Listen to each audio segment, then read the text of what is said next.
Welcome to Self-Perfected.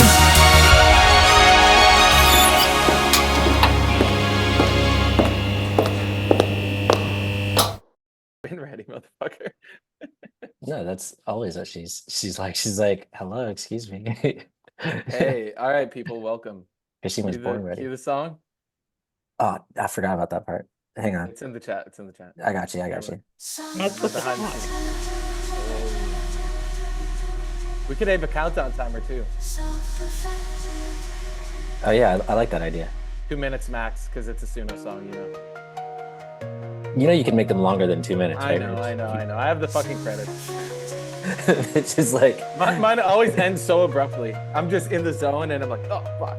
you know you can change that, right, Mitch? We're gonna have to show you how to edit. I kind of like it. I kind of like it though. You like the pattern interrupt? Yeah.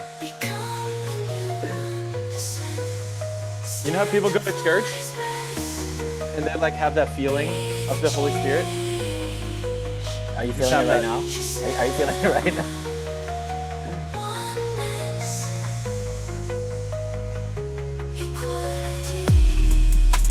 I love that drop.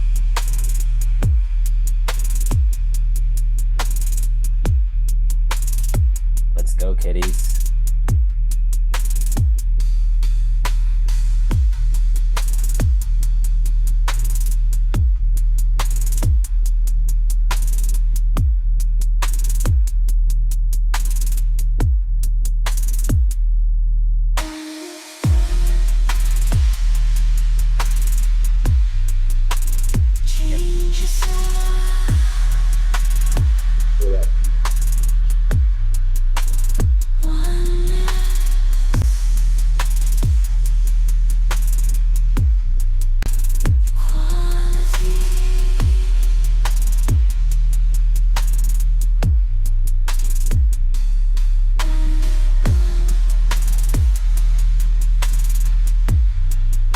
All right, y'all, wake up. Let's go. Yeah. In case you weren't awake. In case you weren't awake, it is time to go. We are alive. We are awake. We are creators. That's right. Joe tells me that Flashbacks. every day. Yeah. The only real major problem I have with Suno right now is like you see how it does that weird like hissing kind of delayed weird sound up when it does I vocals. think your vocabulary is too high. I don't know what you call that. It doesn't do it all the time, but it does a lot. Sometimes it's more or less pronounced, but I'm sure that's something they're going to work out. But man, I've been seeing. Have you seen this thing with Udio, this new one? Actually, Yeah. Udio. Udio kind of confused me. I saw Udio. I'm already a fan of Suno. So I can't But convert. Udio sounded different though. Well, I don't know. I always put like something techno in it, and it was like way more complex. Because Suno, if you're not prompting it properly, all the women's voices kind of sound the same. I mean, I don't know. I always kind of generally give it the same prompts. Udio was unique, but I hate it. It only gave me 30 seconds, and then I was trying to add to it. I was fucking confused. I'm like, I want Suno back. I didn't try it out. I just looked at the comments and everyone said, so basically people said, Udio is way better than Suno. And people said, yeah, Suno is way better than Udio. And the vocals on Suno are far superior, but also on Udio, the vocals are just way better than Suno. So damn. So I was thinking at some point it'll literally give you some like dashboard and you'll still have the prompt thing, but then you'll be able to be like, okay, turn it up to make it more this style or make it more futuristic. They'll have like all these knobs. Oh, I'm sure. Because when we started doing that mastering program, I just got something last week called like Lander, and they give you distribution to Spotify and Instagram and all that, but they also give you mastering and stuff. That's why I got it for the mastering, and all the other stuff came with it. And there's other stuff too. There's other tools. I just got it because I wanted the mastering specifically and just get all of the stuff. But anyways, it was like you initially when I was testing it out, I was like, okay, does it make a difference? Then they give you theirs versus your original sample. I'm like, okay, and I had it going through the speakers. I'm like, okay, it definitely makes a difference. So because it was like I couldn't really, when I was trying to do the EQ, get the vocals to come down enough. And it was funny because I was in the car with Max. We were going to the airport to pick somebody up, and I was playing one of the songs, and he's like, can I play with the EQ? And I was like, sure. And he goes, I really think you need to have the bass come back up a little bit. I think you need the mids a little higher, and I think you need to bring the treble down. And I Mm. was like, well, I was like, you know, the thing is, we have difference. We have a difference because you're younger than me, so like you hear probably the highs a lot more than I do, right? And he was like, well, but really, Cameron, you're trying to go for like younger people, right? So don't you think you should? I was like, yeah, that's a good point, Max. So, anyways, so then that later that day when I got home, I found that AI mastering program. I put it in there, and then I listened to the difference, and they literally did what Max did. They like brought the they brought the highs. That's You can hear the difference. I was like, Max, you were right. The AI, that's man. He was so like, so does that cool. mean I have like a smart intelligence like an AI? I'm smarter than you, Cam. And anyway, so but what was I why would I bring that up? Oh, the point I brought up is after you get a mastered version, you can give it feedback. Do you like it or not? Do you want, and you can fine tune it, and you can go through there and be like, okay, what do you think about the high, the bounce, or the bass? Do you want the track more this way? Is it too this way? Like it asks you a bunch of questions, and then it fine tunes it based on that. So it's like this. Does it always take, let's say it's a 2-minute song, will it always keep it roughly 2 minutes, or can it extrapolate on that and like It's turn it not into more? changing. You know, it's mastering, so it's not changing anything about the track. It's just adjusting like the EQ. Do you see what I mean? Oh. There may be something else it's doing. I don't What know, but is, so what is EQ? Is, I know it's equalizer, but what actually does that mean? it's like if you look at a sound wave, right? You have within any particular moment in time on a sound wave, you have all different frequencies of sound. You have like low frequencies, you have high frequencies, you have like all in everything in between, You have right? divine frequency? Is this like what the spiritual people are talking about? Yeah, right. Do you see what I'm saying? You have high, low, all that, right? And so what the EQ does, I don't know how it does it, but you can have it where, let's say you have only, you can't really hear the bass very well. You can have it amplify the lower frequency sounds in your in your sample or your signal, Mhm. so you'll hear the bass more. Or if like the higher sounds is just like too much in your ear, like you can have it bring those down a little bit, and it can fine tune that along the entire spectrum, right? So Wow. That's so, okay. that's what Isn't that that's what interesting? engineers do in the studio. That's one of the things they do. Yeah. Well, isn't that interesting? It's like, it reminds me of when I'm doing my process on like a specific word where I can tell it's a word that has a lot of charge to it. Like let's say the word blame, right? On the self-perfected call and Friday night we were talking about blame, how it's so hardwired. And after you do the process, right? You do your TT, you do the writing, you speak the commitment statements, and then you go live it differently. It's like it changes how that word shows up. Where now it's not like an automatic, like, oh, blame, I feel it here in my body.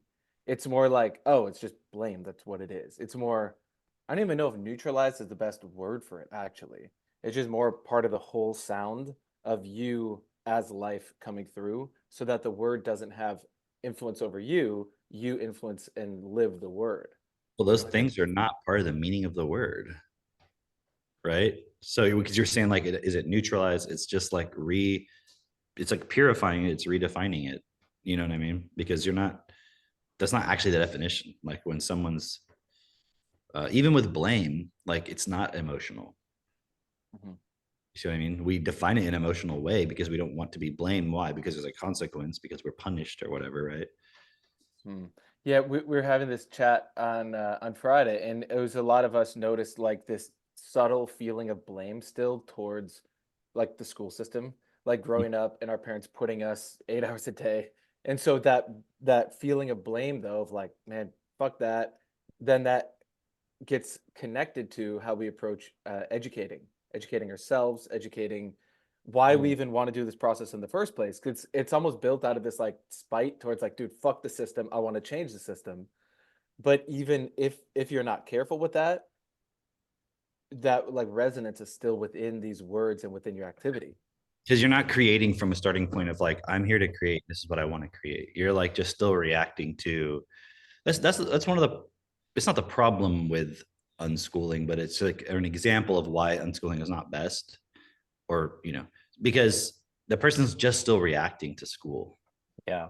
Right. It's because like people don't, I don't know if people realize that school is not to educate you, but to actually get you to not want to learn, to get you to like Not feel, create, yeah. yeah, exactly. To like lose your curiosity, lose your desire to learn, lose your persistence, all of that stuff, and really just like feel like life is dull, right?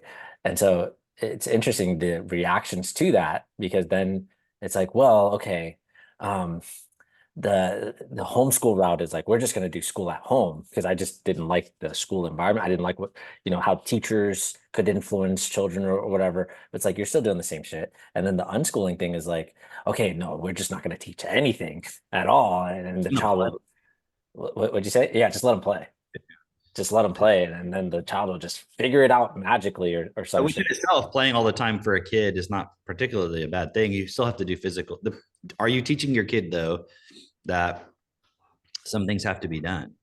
Yeah, right. You know what I mean? Like you can't just play. Like chickens don't get fed if you only play. But you could take an attitude of playing with it. You can have fun with it, and that's fine. Right. And aren't there sometimes some things where you just don't enjoy doing it, but they still have to be done? Right. But then also your ability to play is limited by your vocabulary. Yes, yes, yes, yes. I would totally agree with that. Like, I mean, I'm just thinking right now in the kitchen, when you're cooking or baking or anything like that, like your ability to create and like have fun with what you're creating. Like, oh, I'm gonna try this. Yeah, Oh, I I have know if no I add fun in this. the kitchen unless Jess is making food or Drake or Christine are making food. Dude, but seriously, like if you don't know what you're doing, it's kind of like daunting being in the kitchen. But if you have some vocabulary where you're like, oh, okay, if I add this, it's going to change the consistency or it's going to change the flavor in this way. Like just something as simple as when you add salt to a dish, if you add it early on, it changes dramatically from if you add it later on. If you add it later on, it's going to stay on the surface, right? And maybe you use less salt, but then it doesn't permeate through whatever you're cooking, right? And so people who are like trying to be quote unquote healthy, I'm putting that in quotes on purpose, they'll put like salt at the end of a dish and it'll just be on the surface and they'll be like, oh, I can taste the salt, but the flavor of the fucking food itself is like, yeah, Well, even being able to taste things is a fucking vocabulary, oh you yeah, there you know? go. Yeah. Because I'm like for example, I used to be okay. I mean, Christine was trolling me the other day because I make smoothies and I just throw a bunch of stuff in there. You just sweeten it with some fruit at the end. But it's like I have always just seen food as fuel, and I don't really give a fuck. I need to eat, and then I just keep going. But I can enjoy a really nice meal every once in a while, and but then like Drake, you're so fucking fancy. You're like, oh, it's these crumbly biscuits. I'm like, I don't really give a fuck. Just the biscuit tastes Okay, good. okay. This is the But level to which Mitch does not understand food. He thinks crumbly biscuits are fancy. All right. Exactly. Right. Exactly. this one time though, Jess, it was like for our 2 year anniversary. I don't know. It's some like occasion, right? Where Jess got us this reservation to this like arguably the nicest restaurant in Minneapolis. It was like a 14-course meal. It was fucking amazing. And it was so cool because they gave us the food, but you were like watching them in the kitchen do it, and then they would explain to you what they're doing and like what you're getting. And that was so cool because they were like narrating what you were gonna expect. I mean, part of it is kind of they're selling you on it, but it's like fucking these words I have never heard before. I was like, oh, I can actually appreciate this. I see how Definitely. people can get trapped in it, but Definitely they're cool. selling you on it. Like I remember I worked at a restaurant one time and and I How tried nice some, of a restaurant was this? Like, it wasn't the nicest restaurant. It's like they were a little bit more, they were pricier, but they had a lot of foot traffic. It was a restaurant in Universal Studios, right? And so they're not necessarily going to be the very best restaurants, but they have to have some level of quality, and you have to have a lot of customer service, right? And so I remember I tried some food from the kitchen. Chef brought it out, and then one of the managers was like, "Okay, how would you describe this food?" And I was like, "That was amazing." And she was like, "Is that the only word that you know?" Like seriously, like you're gonna have to be more descriptive than that if you're gonna be, That's a bringing great this to the story right table. there. What's That's that? a great story. Right? Like if you Yeah, want to work in this restaurant, you need to have a high vocabulary when it comes to being able to describe food. Because if you just say it's amazing, the person's not going to buy it. right. Right, right. Or it's like it's so funny. I notice a lot of the younger guys too that are in this community, they'll use these words like lit. And it's like, okay, and like And beyond lit. yes, Or like flame, chatting fire. with Kadum, some of these younger guys that were in like San Diego last year, hearing it's like a different fucking vocabulary set, how they explain. There's all these words, but it's so fascinating when you have the words to be able to convey something. It just makes it a better overall. Like you're able to just direct your life so much more You when know you have those what? words. I know some folks who have words who are able to describe things really well. In fact, they're able to describe things so well, it can get people riled up into a fucking war, which is Hey, the main story of today. Just what was it? Was that last night? Was that when it started? Because I only saw it yesterday. it's like Um, brand news to me. So tell us. Iran essentially uh, fired some drones or sent some drones over. Suicide drones is what they called them because they weren't expecting to get them back, but they're sending drones over to Israel to, I guess, well, they're attacking Israel, right?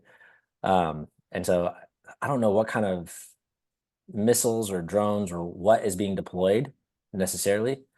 Um, but I know that it's an actual attack that's happening, right? And actually, I don't know. That's a good point. That's a Wait, big John say that last thing again, Kim. said, "Do you know?" yeah. He said, "I Uh, know it's an actual attack." I mean, I'm not saying it isn't because I no, don't. no, no, no. Okay, and that's a really good All I point. keep seeing is here's what I saw yesterday. It was like videos that had been posted within 30 minutes of me watching them. They were like, "There's gonna like, Iran is sending these drones over uh to Israel, and they're gonna strike within 9 hours." But then, like 2 hours later, they were like, "And now the American F-16s are intercepting the drones over Tel Aviv and Jerusalem." And I'm like, "It hasn't been 9 hours." So Yeah. I don't know. Maybe there was a difference in terms of when they were sent versus when they were reporting it. I don't know. I thought it was weird that Iran would say we're going to send something and it's going to take 9 hours. Yeah. Like you just wait 9 hours from now. Oh man, you're gonna get it. Like that's kind of weird. Give them way time to prepare. Like that was very Right. weird. And then also all you could see in videos was a night sky with like some puffs of light. Yeah. And then Yeah. them saying they've intercepted over 200. Now it's over 300 drones and missiles, and they're like, so it kind of seems like it's. I mean, I'm not saying this is what it is, but it very much seems like some propaganda to make it seem like Israel is like tough and like, okay, you do your best, and Israel and like Iran just sent some weak ass like drones over, and Israel's like done. Like, what was that? That's all you got. Yeah. So it's Yeah. Yeah. weird. It's kind of weird just looking at it on the surface right now. Yeah. It's very strange, and also I think Sora could do a better job of I agree. I agree. It's funny because okay, there's so much here. There's so much here, right? Because Iran attacks Israel. Trump puts out a tweet that's like, "This would never happen under my watch. Israel, you're my baby. I love you so much." And glad he basically, would protect us. He would protect Israel from Iran, but he would not protect us from being locked down. right? LM riots as good Exactly. is going to be the Okay, champion for hold on, Israel. hold on. So for the average person, Wow. you got like geopolitics here. Well, okay, not average person, but let's say the people who listen to our podcast, right? Because you got, I don't know, 2/3 of the people out Cameron's disdain for the average. there. Well, Just The average person doesn't even use AI. Okay. okay.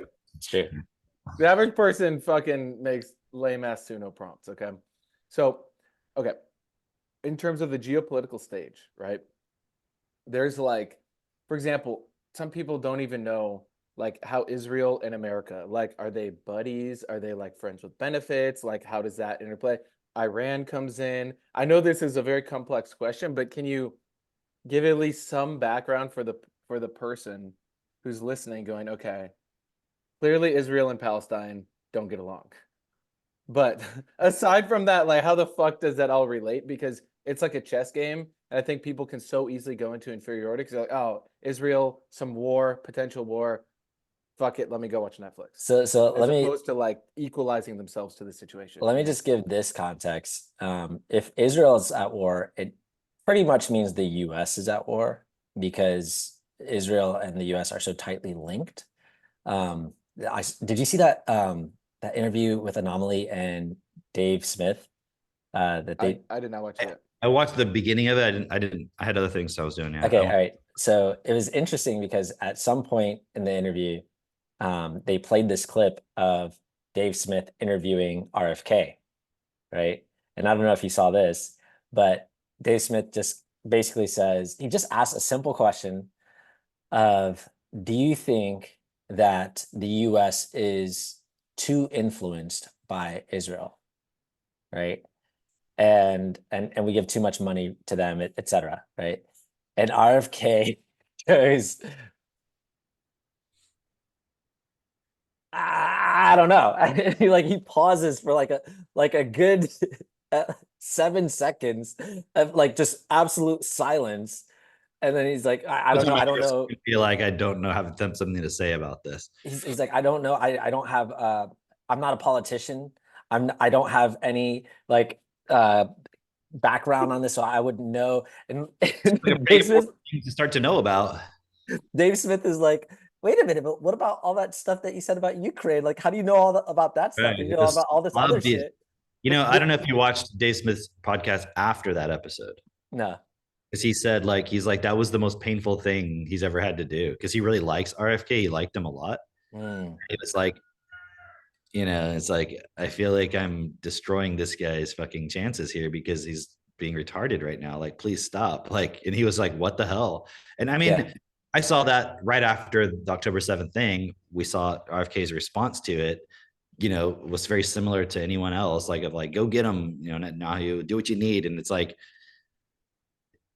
okay, I mean, let me see if I can break it down. It's like, if, you know, but before you break it down, because I just also saw a clip of RFK with that Rabbi Shmuley guy, and they're like locked arm in arm, not even arm in arm, like shoulder to shoulder, like, you know, really buddy, and like RFK's what's Shmuley, the one who sells the sex toys. And you know, he's like, that dude is he's something else. He's something else. Wait. Just, you know, honestly though, 5 years from now, I'm probably gonna vote for him for president. Shmuley? Okay, just why is Israel and the US tightly linked? Is it because of the formation of Israel? Like, we were part of that? Like, I know this is a very complex question, but I need you to give me a clear answer. First off, that is a very complex question. Let me ask ChatGPT and let me ask Cameron. Let's see. Second off, that is very anti-Semitic. That you even insinuate that there's something that there's support there. There's a link there. Yeah. Okay, got it. Yeah. But actually, like, is it because the whole starting point of Israel, like, the U.S. helped in establishing it? Like, I have not really looked into. Well, let's look at it like this, okay? From this perspective of what is the purpose of the system? When I say the purpose of it, I mean, like, what is its starting point? What is it always doing?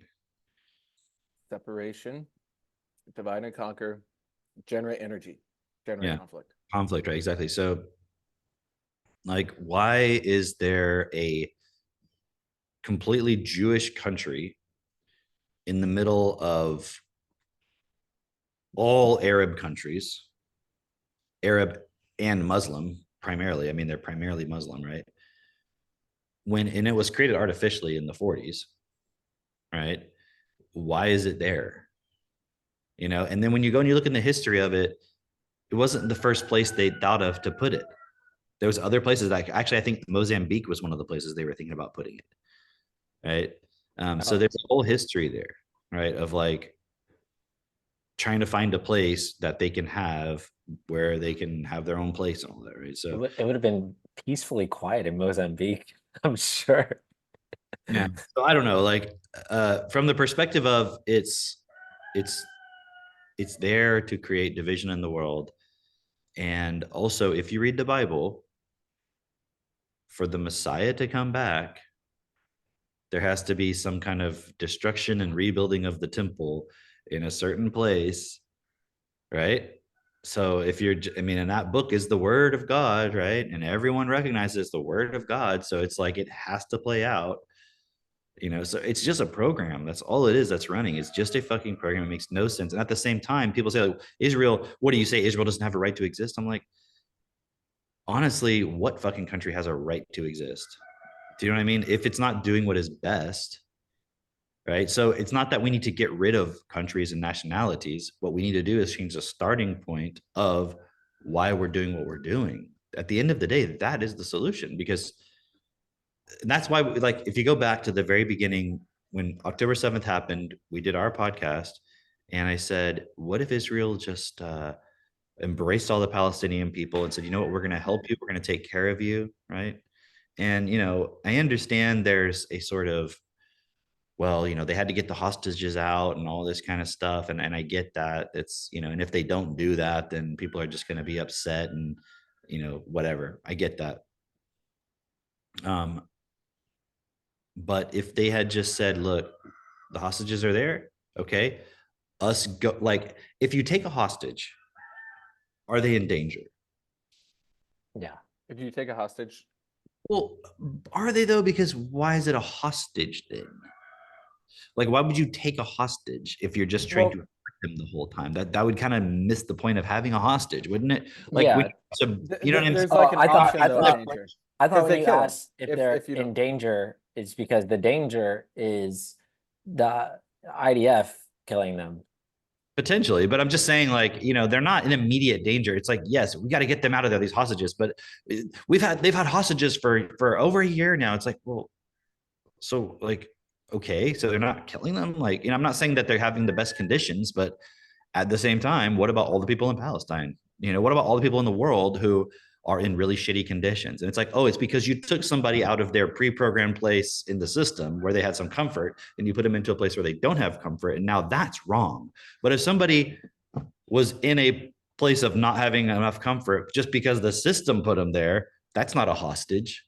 Right. You know what I mean? Like a child in poverty, that's not a hostage. Yeah. So all I'm saying, it's not about like not having any empathy whatsoever for the people in that situation. It's just like, okay, if we take a step back, is using the hostages, let's just say, as the excuse to escalate the conflict and cause more suffering.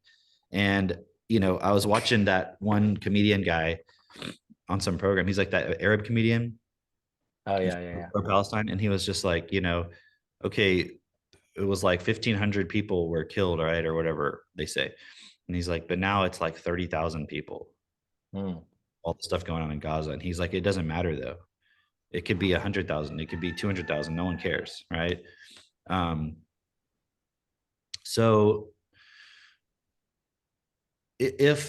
my point was, if they were just like, okay, yeah, I know we have hostages, but let's just stop right now and give them their demands. Well, we don't negotiate with terrorists. Well, why are they there? Why are the terrorists there? Because they hate Jews? Is it religious? Okay, then why the fuck is that country there? I was that, like, it's like if I go and kick a hornet's nest and then get mad at the hornets. What do you expect? You see what I'm saying? It doesn't make it's not about like who's right and who's wrong. I'm saying it doesn't make any sense. Yeah. It doesn't make any, if you know that this whole region is full of retarded fucking religious people who just want to kill you, why the fuck would you put your home base right there? Why? You could have had it. Why didn't you put it in Europe? Well, because the Nazis tried to kick everybody out. Okay, don't put it in Germany. Put it in England. What's the problem? Why wouldn't England want?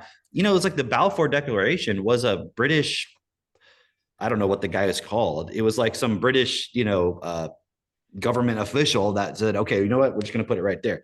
They could have just said, you know what? Here's a whole suburb of London. Why didn't they do that? Why didn't they put them in Russia? Why didn't they put them in the US? Why couldn't it be anywhere? Just give them, apparently the story is that none of these other countries wanted them. Well, that's the story. I thought it was like apparently, I don't know where this comes from, but this idea that's like holy land, like that is the land where something happened. Yeah, but that's after nobody wanted them. But okay, regardless, if we validate that point, then we have to validate all holy shit. Right.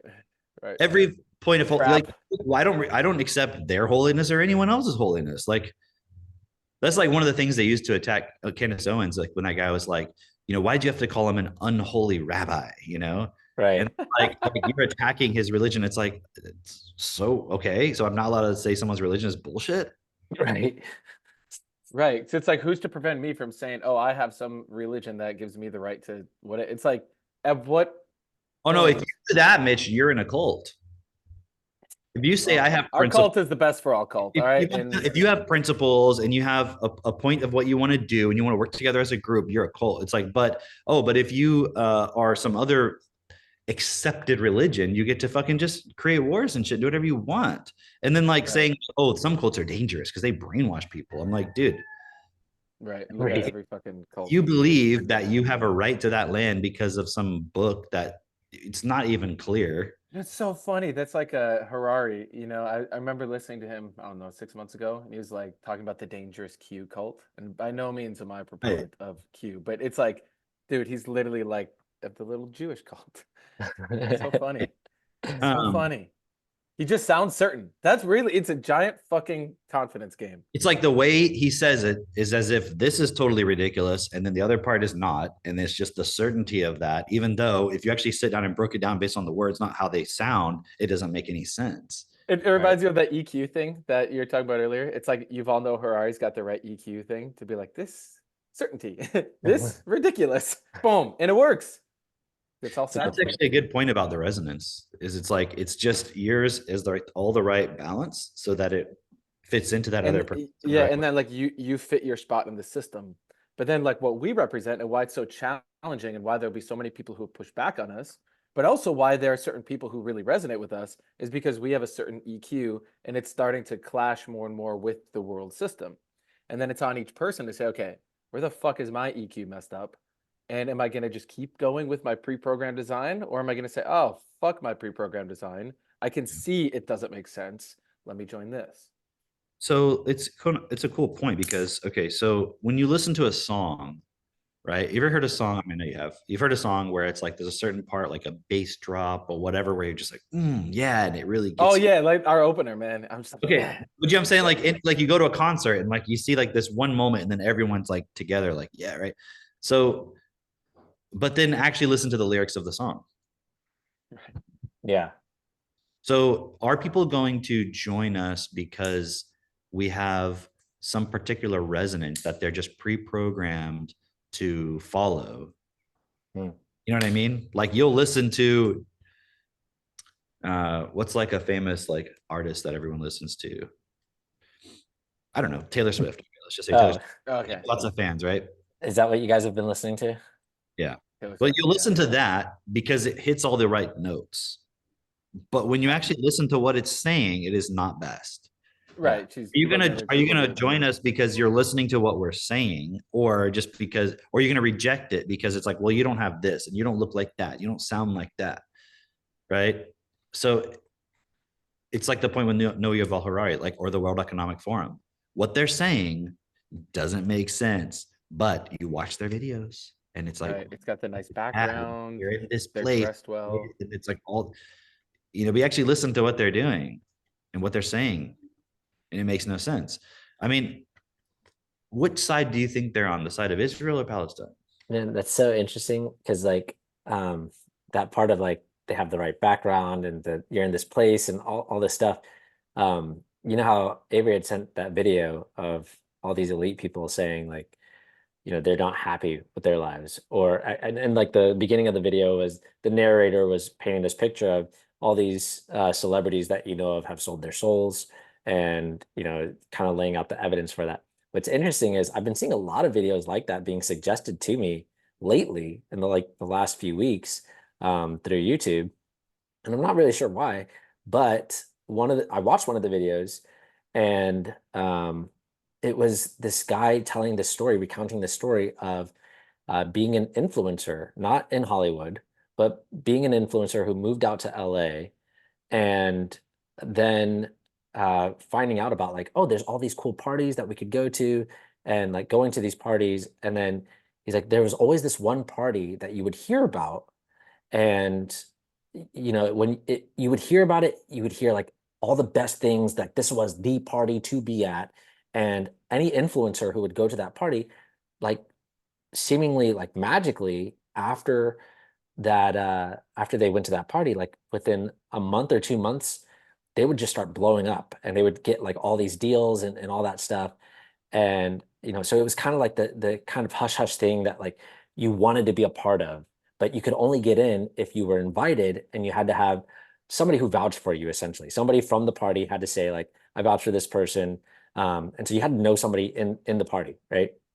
And Yeah. he goes on to tell this story of how they were, him and his friend were making videos, and some talent agent had approached them and said, hey, you know, I see you've got some talent.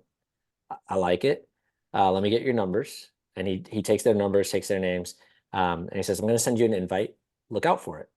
And he said, what was interesting about it was, you know, they'd been approached by talent agents before, but this guy, there was just something different. Like he wasn't like trying to hype up, like, oh, I'm a part of this organization, this talent agency or whatever. He was just like, look out for the invite. I can help you guys out, right?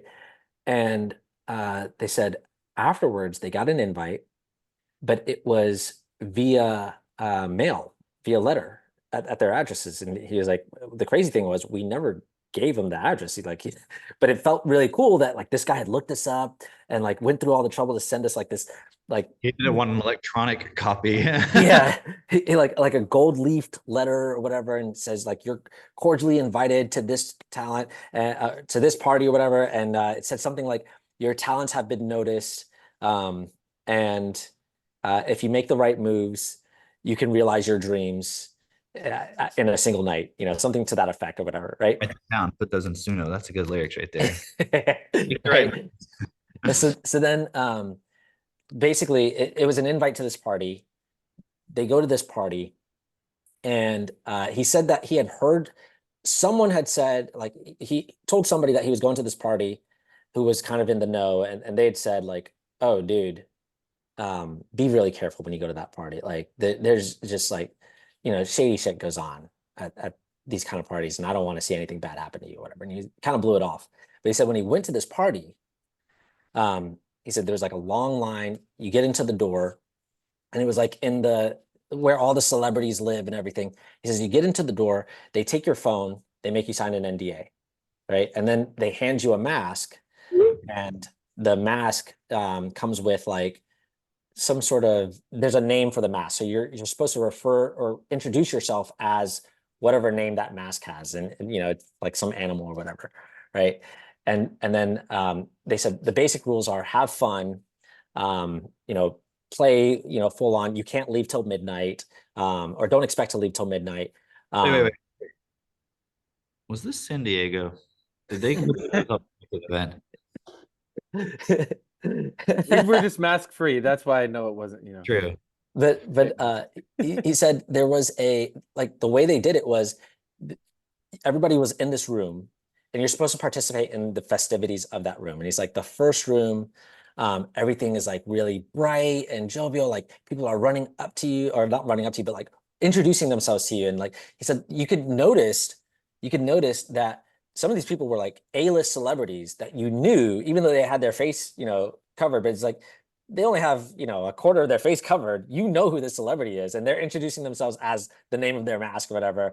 And you know, they're smiling at you, and you feel like really important. You feel like really special. Like, holy crap, I'm in this room with all these A-list celebrities, and they're all introducing themselves and everything.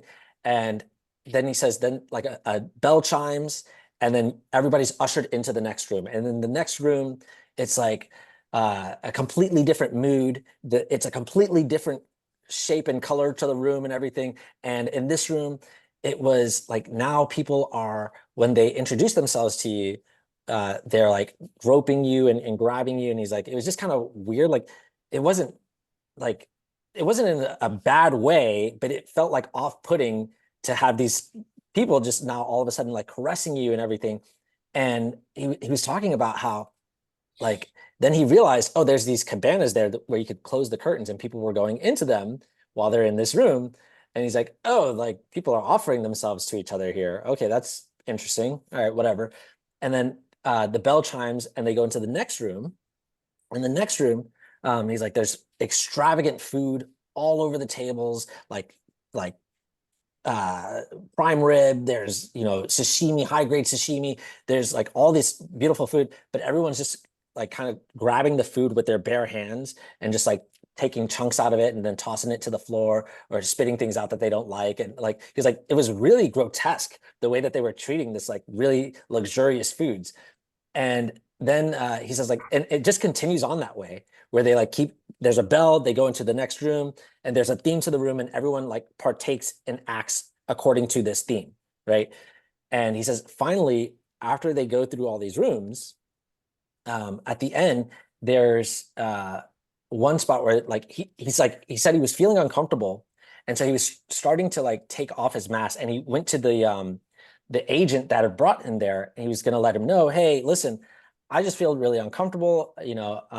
I'm going to take a breather. I'm going to go take a break or leave or go home or whatever. And he said when he got to the agent and he's like starting to take off his mask, the agent like stopped him and he was like, no mask come off until the 7th room. And he's like, okay, I just wanted to let you know, I'm just feeling a little uncomfortable. He's like, no mask come off until the 7th room, just continue on. And he was like, it was just really off because the guy who invited him or whatever, but then he's treating him like he's embarrassed by him or whatever. And he's like, all right, whatever. He says just before they get to the 7th room, what they're doing is they're having people take off their masks as they approach the door. And one by one, the host is asking somebody a question and then asking them to repeat something that he says, right? And then the guy says when he got up there, it was just really uncomfortable for him. He didn't want to like do what the guy said. And so, and it was the ritual that they were doing at the door it was an interesting thing. It was just like a religious type of ritual where they're like, okay, here's, a Bible or here's a Quran or here's a Torah or here's a whatever religious text. And they wanted to make sure that the person felt something towards that thing. And then they had them repeat like that they're their own God or whatever, and they reject whatever God or some weird, I don't know, like just something that was like would cause somebody who's religious to have exactly. And so the guy said he felt really uncomfortable doing it. And the host said, oh, that's not a problem. But you can't enter this room if that's the case. And the guy's like, okay.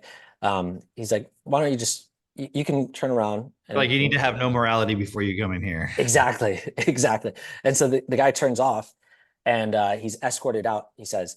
And he says, as he's escorted out, the host yells out something of like, the price was not paid. And then like everyone else chants, who's in the line, everyone else chants like, remove the profane. And he's like, that was really weird. And they just remove him to the like closest exit, right? And he said his friend ended up staying because his friend went before him, and he ended up staying. And he says that he was just like exited out to the backyard or whatever. Like it wasn't even to the front door. It was just like, there you go. Like, yeah, find your own way out, right? And he was to make his way back to the cars or whatever. And so he says, as he's making his way back to the car, he kind of looks into one of the windows to see like, can he see anything? And he says he saw that they were doing some things that were just like really weird. And he doesn't describe it. He's like, it was something I would definitely not feel comfortable doing. And it was just like, yeah, I'm glad I left. Right. But it was interesting because all the comments and the story goes on, he goes on to like hear from his friend. And apparently like they made him do much worse things than just what he saw. And he goes on to basically say like, okay, so what I realized was while I was in these rooms, I'm surrounded by these celebrities. I'm surrounded by like, this is the moment, like everybody's been like whispering about like, this is the moment, this is the thing that makes you explode. Like you become the A-lister after this, like you'll get all the deals. Everybody wants to do business with you. You'll make so much money. You'll be famous. This is what I've been waiting for. Right. And he's like, and it was the interesting thing was, he's like, you get absorbed actually when you're going through all these rooms, you get absorbed in it because it's like, it's really well done. Like, it's the whole theme of the room. It's like you're at an amusement park. It's like you're, partaking in something that's like, you get wrapped up into it, right? And how many people would, in fact, as that video was saying, like, how many people would sell their soul for the moment of like, you're going to be successful now, or like that one story that was in that video of the woman saying she's making music and a music producer says to her like, hey, if you're willing to sell your soul, we can be successful really fast. like you'll be at the top. Like, and she realized like, oh, he's serious, like this is not just a joke.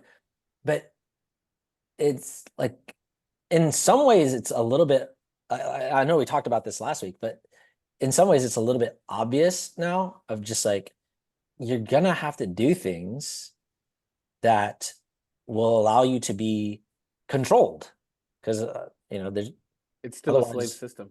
yeah, Well, why would the point about selling your soul, the problem is people get caught up in that. yeah Like, oh, now you're of Satan, now you're of the devil, and you're going to do demonic, satanic things. And it's like, and they get caught up in the symbolism of that. Do you know what I mean? yeah Without because what the reality of it is you go through all these things, and because like when you're describing the party, it sounds like it's like an initiation ritual, and it's kind of like also putting the person in a state where it's like, okay, if you comply with this, it's like, if you can pass through these points, then you can handle what we're gonna, you know what I mean? You can handle right it. right But what is it that they want them to do afterwards, right? What they want them to do afterwards is not ever question anything, not ever go against what the system says. And when I say the system, I mean, you say, well, where's the system? It's like, the system is those people and what they want you to do and what they want you to say. Like, can you go to the Super Bowl as the performing artist, stop the musicians, stop the music, give the mic and be like, hey, why is there poverty? Why have we not solved this? Boo, get her off the stage. While people are sitting here starving, literally right now, children are being abused. Why have we not solved this problem? All of this money could have been spent in solving that problem. Why have we not done that? Boo, I came here to see guys in tights hit each other. But you're allowed to go on the the Academy Awards or the Oscars or whatever and be like, I really think women need to have more respect in society. You can say some bullshit that's just pre-programmed bullshit that fits the system, but you can't say anything that actually will make a difference. And in fact, I mean, I don't know if you guys saw, there was some movie that came out, I don't know if we talked about this, called Zone of Interest. It was like about like Nazi Germany and all this stuff. And the directors of it, at least one of them was Jewish, I think, if not most of them, the producers that were up there doing the thing, getting the reward. And he like does a whole speech about how, it was really, it's like a metaphor. He was like he was like repudiating his Jewishness, because he's like, I want it to be used.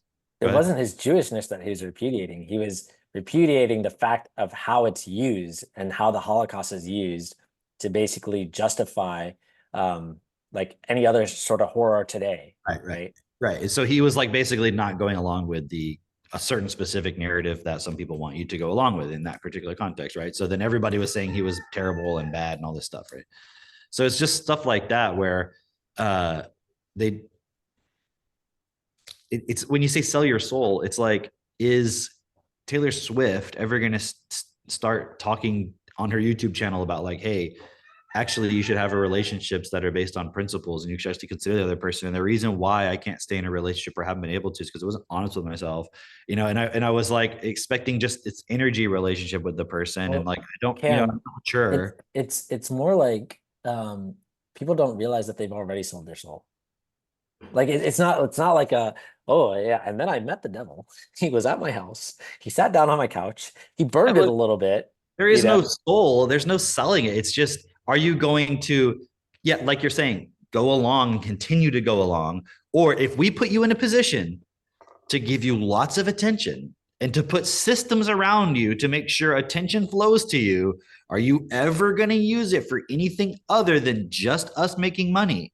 Because if so, you can't have it. So you Right. could be the best fucking actor on the planet. You could be the most talented singer on the planet. If you're ever going to abuse that point, and I'm not saying you have to even go all the way. Like you look at Kanye West, and it's not that he's really standing up per se, but in many ways he challenged certain points here and there that at least would break the spell of, hey, wait, should I question this or should I question that? You know what I mean? Like, is this actually true? What everyone is kind of just assuming is true. It wasn't necessarily that he like was giving the full picture, but and it all kind of started uh from my perspective, just what I can see, it all started back in like 2016 when he was at that concert, and in his concerts he started like speaking about like the algorithms and shit.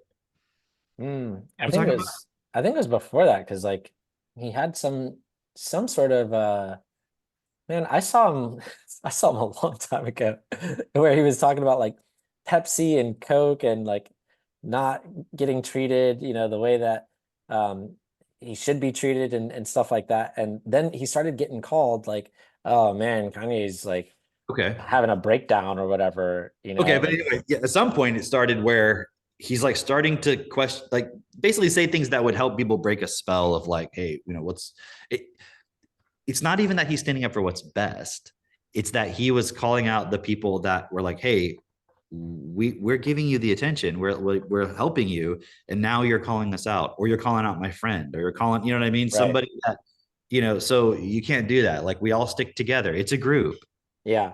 That's The really what it is. It's hierarchy a too. big group, and it's not about you're Jewish or you're this or that. It's about, do you agree we're going to protect each other and fuck everybody else? Like who cares about everybody else? Like either you play by our rules and we stay where we're at and we get our power and our money and so forth, or you don't. And Do you know you're who do you know who Monique is? Have you ever heard of like she's a black comedian? oh yeah, yeah, or the comedian, yeah. Yeah, okay. And she's like a big girl, right? Yeah, she's Um, older, right? yeah, she's older. Yeah. She recently did a podcast or interview with the same guy that Cat Williams did, like that blew up, right? HA. Yeah, Shay Shay. That's what I call him. And and and it was interesting because um she was basically sharing the story of how she worked for who was it? Tyler Perry and Oprah Winfrey. I forget on what project that she worked for them, but she said she only got paid like $50,000. Was she Tyler Perry's body double? Oh, she could have been Oprah Winfrey pre-Ozempic or whatever. Damn. He's like, Yeah. Monique, I want you to play Oprah Winfrey in my next movie. And she's like, Tyler, why don't you just play Oprah Winfrey? So much. Right. So anyway, she worked for them in some, I don't know, movie or whatever that they produced. They only paid her $50,000. And then afterwards they asked her to go promote the movie or promote whatever it was. And she was like, well, um, I'm not gonna get paid extra for this. And she was asking for getting to get paid more. She was like asking to get paid more, and they were telling her no. And she was like, well, listen, um, I have some time right now to spend with my family, with my husband. I just had a baby. I'm going to spend time with my baby. And I'm not going to get paid to go out and promote this. And I'm not getting paid any more if the sales of this thing, Yeah. yeah, do any better or anything. So it doesn't make sense. And that was not part of my agreement. That's not part of my contract. So I'm not going to do it. And she said after that, she got branded by Oprah and Tyler Perry as hard to work with. Right. And so they started putting that out there. And if you know Tyler Perry, you know Oprah Winfrey, you should know that they are very influential in their spheres, in their industries. And so less people wanted to work with her because they're like, oh, she's hard to work with. Oprah said no. Oprah said no. Tyler Perry said no. We're not working with you. And so it really had an impact on her career to the point where she's like, I had to ask Kevin Hart for a loan because our backs were literally against the wall. He was the only person that I had worked with previously who I could get in contact with. I had to ask him for a personal loan. We took that loan. I did pay him back eventually, but she went on to say basically like, yeah. But then later on, when I asked if, hey, because he had mentioned like, oh, I'll help you produce your own show. You just name what you want and you got it. she said later on when she said, hey, let's do that, like, and she called his agent said, Kevin Hart wants nothing to do with you. And then she like called Kevin personally, and she's like, hey, your agent said you want nothing to do with me. Oh no, it's a miscommunication. She's like, okay, cool. So do you still want to do this thing? And he's like, yes, of course. You just say the word. And My agent. yeah, talk to my agent. Exactly. That's exactly what happened. And like basically he just ignored her from there, because at a certain point he got so successful that he's like, I actually cannot do business with you because you're blackballed, essentially. Yeah, like I'm not. That's how the whole thing works, man. Right. That's right. the fucking hierarchy. If So, people so don't listen to about Equal- Satan, it's like the thing is, Well, the point that I'm saying about like you've already sold your soul is like you go to work, you work for some people that you don't even like. You're living a life that you don't even care about. Like you're just going along with the system. You're not actually, and I'm not saying, you know, we need to put importance on the soul. That's not it at all. It's you have no direct. You're not directing yourself. You're not directing your life. You're here just going along with like whatever's here. Okay, cool. And you know better. You know, like, hey, this doesn't make sense. These people are not still plugging into the same system. Like, where does Sony get all of their money from if nobody, the average person who works there, doesn't show up? Are you If the saying I average can't? person isn't watching movies or listening to music that they produce, how are they going to make money? Are you saying I can't watch movies anymore? I can't Yeah. listen to music? Um, but you see what I'm saying? Like, so this whole soul, they sell their soul, the ones who are making the entertainment. It's like this whole time they've been doing all that shit that you were talking about. Mhm. In your Disney movies, making your fucking action movies, making your Marvel movies, making all your shit. Like, and then people, it's so interesting how they're like, oh, Hollywood's so evil. It's like, but you watch their movies. The entertainment itself is the fucking devil, you know? And Yeah, it's hilarious. Like, oh, they're so evil. I can't wait to watch. Yes, yes. Here, take my money. You're evil. You are so evil. Would you like some more money? you know, and the whole Epstein thing where it's like you're looking at the world of politics and so forth, right? And all that. And the what happened to Mitch? I don't know. Sorry, feedback. The world of politics where you're just seeing like, oh, the deal, like finance deals and all these things, right? And like how, you know, if you go to, remember those videos we watched a long time ago with Ronald, I think it was Oh like yeah, Ronald Bernard. Yeah. yeah, Ronald that Bernard. guy, you know, and he's really good at explaining, you know, some of those points. So that's like it applies to finance, it applies to entertainment, you know, and then the whole thing with P Diddy that's going on, which I haven't really followed, like of what actually is the deal there, but it sounds like it's just another example of, you know, somebody who is kind of like the coordinator of all that kind of stuff, you know, or just one of the people that they decide. I don't know why suddenly he's the one out, but you know, it's kind of like, oh, if we give this one away, it'll look like we did something about it. You know, it's kind of like that conversation that we had about what was that movie where they go rescue the children who are sold into Oh, yeah, child trafficking? That one. Yeah. When we were talking about that, it's like, okay, so we can talk about like, oh, you know, these people are going in and they're saving kids. And it's like, yeah, but that whole thing exists, or even the starting point of that was they go, they talk to the parents and they're like, hey, come drop your kid off to audition for this thing so they can make it big. That all exists because poverty exists. If poverty didn't exist, it's like they wouldn't be separated from their parents for this chance to make it big, you know? And it's interesting because, you know, you'd sent that video of like Mark Dice talking about how there's a systematic breakdown of the family structure of women and being in the home. And I even had somebody just recently on my Facebook just say like, hey, you know, uh, it's hard for parents to be there for their kids or whatever because we've been told that there's no value in being a homemaker, you know, and it can be really risky. And it's like the only reason why it's risky is because we have a society that does not value family, or it's being like systematically devalued. And it's interesting because so many people like myself grow up in single parent homes, single mother homes specifically. And then they're impulsed with this idea of like, okay, so everything else is bad. It's not the fact that you were brought up in a single parent home. It's everything else that's bad. And so we need to destroy marriage because that never works. You see that's the bad thing. And it's like that is so backwards. That's so confused. But yet that's what's being promoted. And people are literally clapping for when somebody says we need to destroy the institution of marriage, not just in religious context, in all contexts. We shouldn't even have monogamy. It's like, whoa, where is that idea even coming from? Because you can see the problem that actually happened, at least for myself. I could see really clearly as a child, like, I want my dad to be there. I want a family. Like, what's wrong with my family? That's the question that was burning in my mind. And I could see other families and I could see like, okay, they don't have everything, but they have a fucking father. They have like their family's there. Like, sure, they get into arguments. Like I was in other people's homes, you know what I mean? And so to me, it was like clearly, ideally, if I could, I would have my family together, you know?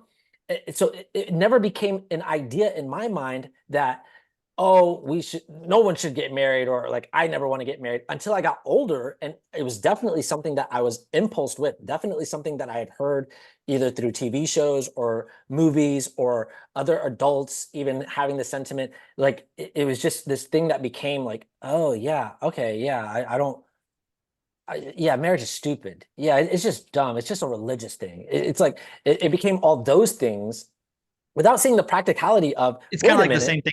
It's like the same thing with God, where it's like, oh, religion is so stupid. That's just for people who are like afraid or like, they were impulsed by this kind of stuff and not really looking at the actual reality. It's not that religion per se is good. It's not even that marriage itself per se is good, because you can see how people would use it just as a way. Like, it's interesting because I think we talked about this before, but the reason why the quote Marxists want to destroy the nuclear family is because it's the basic unit of what holds the capitalist system in place. Yeah. And that's true. And Bernard has even said this point of like the root of all evil is the family. Hmm. But it wasn't saying it was the family itself. It was saying that is where evil is learned. Dude, You know what I'm okay, saying? check this out. Check this out. Because I was looking Like at if this I said, quote. it'd be like if I said food is the root of all of your, poor health. I'm not Yeah, saying yeah, yeah. food. I'm saying reevaluate your starting point within food and how you actually approach it within that, right? Yeah. Versus what the Marxists then do is they go, see, family is the basic point of the capitalist point. So we need to just get rid of the family and that'll work out. And it's like, no, what you're going to have is a whole fucking destabilized individual who is not able to work. See, what is a family? The family is like the basic unit of a group. Mhm. So do the elite have groups? Do the elite have families? Yeah. I know they go through divorces and all this shit too, right? But I mean, you look at some of these and it's like they're pretty long term. And look, like take King Charles now, right? He got divorced, right? But there was a lot of points of kind of like she wasn't going along with things. Princess Diana, remember that? Oh, that's what it Like was get rid of surrounded. her, but then he got remarried, and now he's been married for a long time to Camilla Parker Bowles or whatever her name was, right? So you see, like these like points of marriage, it's like very specific in the elite, right? Even Jeff Bezos, he was married for a long time. Mhm. And then at the certain point, it's like, all right, I got to that level. Now I can do whatever I want. Same thing with Bill Gates. Got to a certain level. Okay, now he can do whatever he wants. He can go our Look separate. at Elon. Elon's had what, 5 marriages? But why is he always getting married? Right, right. Right? Why do Like you always want to have kids? you need Right? that person, right? So it's like the only reason why it doesn't work is because people are so unstable and they put feelings over principles. Do you see what I'm saying? It's Yeah. not because at the end of the day, if you can get married to one person, why can't like, oh, I can't make it work with this person anymore. I can't be with this person. I'm gonna go marry somebody else. Like, why would you not be able to make it work? Like, it if the reasoning is we just can't get along, Mhm. like That's like that give up culture. Avery's, we were chatting with Avery about that on Friday. That give up culture is so fucking deep. Yeah. So deep. And it ties in with the give up. It's like the sell your soul. See, selling your soul is greatly misunderstood. I know we all see this, but in reality, what it is it's compromising your beingness. It's compromising you as life into the system and not standing for what's best. It's yeah, you yeah. compromising. I'm gonna give my life. I'm just gonna let it be channeled into a system just to like basically rape the earth for money. That's literally Right, as opposed to working equal with it, right? And that's where that give up culture too. It's in the marriage, it's in how people approach literally everything. Yeah. And you can there's always the option, quote unquote option, to give up. But is it actually a choice? Well, I mean, then you give up your life. That's really it. Like you give up the right to existence. Because obviously you don't want to be here.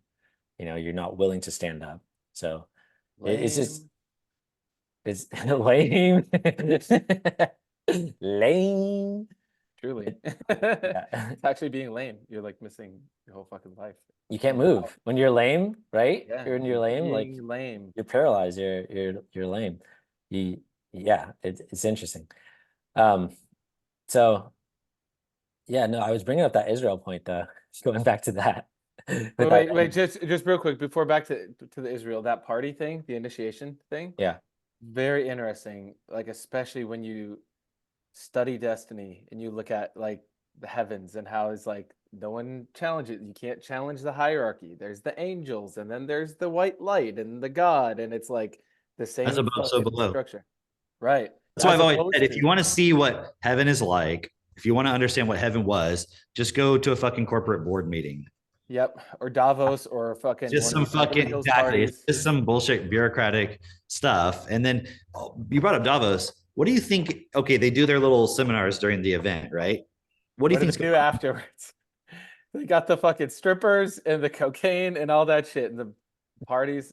Dude, Crazy, dude. they had like the little back rooms where it's like, okay, so we put out the message, the broadcast. Okay, Yeah, great.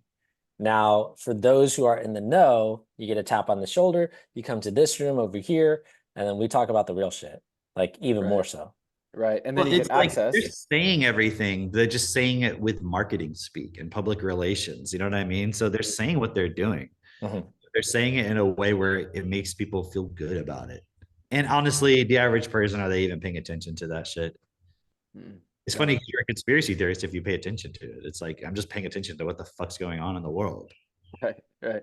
Yeah, so it's like it's seeing that hierarchy system, that is the old system that is collapsing, but it's attempting to revitalize itself into this great reset, right? And just all of the whole new AI, automation, AGI, like it keeps attempting to prop itself up. But the way forward is not the master slave relationship, it's the oneness and equality relationship. It's just that's what we need to impulse every fucking day, every moment of every day. Live it, speak it, build your relationships around it, build your community around it, and then keep impulsing that too. Because just like the system is impulsing right now, like Gian gave me a really cool analogy one time. He's like, imagine you go to one of these big fucking rock concerts, right? Look, you're at a Taylor Swift concert, right? And it's just impulsing the system, all the fucking sound, right? You got the lights, you got the music, you got the bass, you got all that. And you're in the crowd with your drum and you're like, hey, hold on, we got to do what's best. And you're like banging your drum. No one can fucking hear you because Taylor Swift is so fucking loud. That's the world system. However, it's like as more people work to, there's enough people that are like, wait, why the fuck are we watching Taylor Swift? They're looking for something else. They're looking for a better way. They realize Taylor Swift makes them feel like shit. But then as we grow and grow and grow, eventually it's like the sound and the impulse can match that and then overpower that. That's ultimately where we need to be. But to get there is a specific process. In other news, we are hiring an agent to go to Taylor Swift concerts and bang on a drum. If you want to be a part of that, Then you have a sign up list. yeah, and you have a sign up list, and you just walk Join through our the crowd texting list. and bang on your drum, and then see how many people you can get to join you. That's the There name are of the good game. places to recruit and shit places to recruit. All right. You could be the judge of that. We'll provide the drum. Don't worry. Yeah, yeah. But it's like that's I mean, it's the thread throughout this whole thing, right? Whether it's how the celebrities are compromised or the whole fucking media empire, but then also how that relates back, like you're saying, to Israel. It's like it's the same starting point behind the whole thing, though. It's Well, separation and conflict. I want to go back to the Israel thing because it's like, if you consider what you were asking as far as why are we so tightly linked? Well, I can't speak to the history necessarily, but I can say right now, you know, we saw that thing where Trump raised $50 million in one night, right? And everyone, as far as Republicans get so excited about that, like, wow, look at that. See, take it, Democrats, take it up the butt. But what they're not considering is, okay, but who's giving 50 million? Who's in attendance there? Who's like actually, because these are the donors. And we talk about this when it comes to like the Clintons, like, oh, who are all their donors? See, right? But you're not willing to do that when it comes to like Trump or whatever. It's like, okay, you have to consider who's behind that, because at the end of the day, what we're seeing is these are the people who are paying for cabinets, essentially. These are the people who are paying for positions of power or influence, at least. It's lobbying at the very least, and that means that they're going to have an influence on our laws. They're going to have an influence on how things actually play out. And we've already seen that where, it was a few years ago that I saw that DeSantis had basically signed some laws in that said, you couldn't criticize a company if they were from Israel. And some of these major companies that It was sell like you the could farmers, boycott them or something. that you couldn't boycott them. Yeah, yeah. But Like some of that, these, like you couldn't like give up your ownership in it or something with stocks or something because, yeah. Anyways, there was like multiple. anyway, Yeah. yeah. But essentially, what was interesting about that is some of these major pharmaceutical companies that sell the Yeah, the sells, trans hormones. yeah, exactly, the trans hormones or and manufacture them are based in Israel. Yeah, it's crazy. So it's like it's such a contradiction to everything that he said he stood for and fought for. And then it's like, okay, but also I have a backdoor for these folks as well. But um I remember on Upwork and a few other places where it was like we're not allowing anybody from Russia to be on there anymore. Mhm. Right. And then like when we were playing on chess.com a long time or a while back, like suddenly there was all these people with like gray flags and I was like, what is that? If you click on it, it says Russia. It's like they wouldn't show the Russian flag. So if we're at war with that country, it's you can Yeah, boycott them, you can ban them from things, right? But not if it's Israel. It's like, why are you picking out that particular one? What if they did something horrendous? right. What if Israel just blatantly like went and dropped a nuclear bomb on, you know, some random country like I'm Saudi sure they had Arabia? a good reason to do it, Right. It would be Right, a they're we'd be justified. like, well, we can't criticize that because obviously they're right. It's like that's kind of fucked. It is. It is. And like that, what was it? Al Jazeera? No, it wasn't Al Jazeera. It was the Double Down News. That's the thing that we were talking about earlier, Mitch, right? Mhm. With the how they had done a whole investigation into all the claims that were being made. Yeah. What was that? So that's what you're talking. I was trying to remember what you're talking about. Yeah. Yeah. All those points. Yeah. Yeah, Yeah. all the claims that they had made or Israel had made after October 7th, and they said there were a lot of heinous things that did happen. Like the women being raped and burned and Children being beheaded or all this babies. stuff was Yeah. like, and we saw that from the beginning. It was obvious, that it was just bullshit. Like what it was a military operation. That's what the October 7th thing was. Now Yeah. you well, they're terrorists. That's just because you're not defining it as you're defining it that way. Yeah. And yes, bad things are gonna happen when that happens. I'm not justifying it. I don't agree with war, period. But You know what it reminded me of? It reminded me of because I'd read about um, during World War II, they took the soldiers from Iwo Jima, the Marines, from you guys have seen the raising of the flag, that like iconic Mhm. image of like those six soldiers raising a flag, and it's like they have the hands in the air and all that stuff, right? Um, what they did was they did an operation because after they took that picture, they put it in the news, and then in the news it got like so much hype. There was like, oh, this is how we. Sorry, I bit my cheek. This is how we get support for the war. Like we can circulate this picture. People are buying more war bonds or whatever.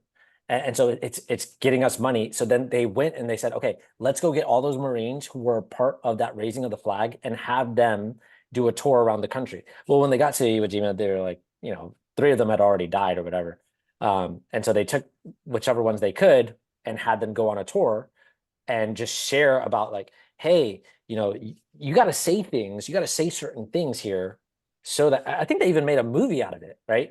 But you got to say certain things here so that we can raise money. And a lot of these guys, the guys who were remaining, didn't want to do it. They were like, "Fuck this! This is bullshit. I don't want to promote war. I don't want to be a part of it." But they were like, "Hey, listen, this is your service now. You're still in the military, It's and the this is your same job now." fucking thing as whether you're Taylor Swift or fucking the same Right. hierarchy.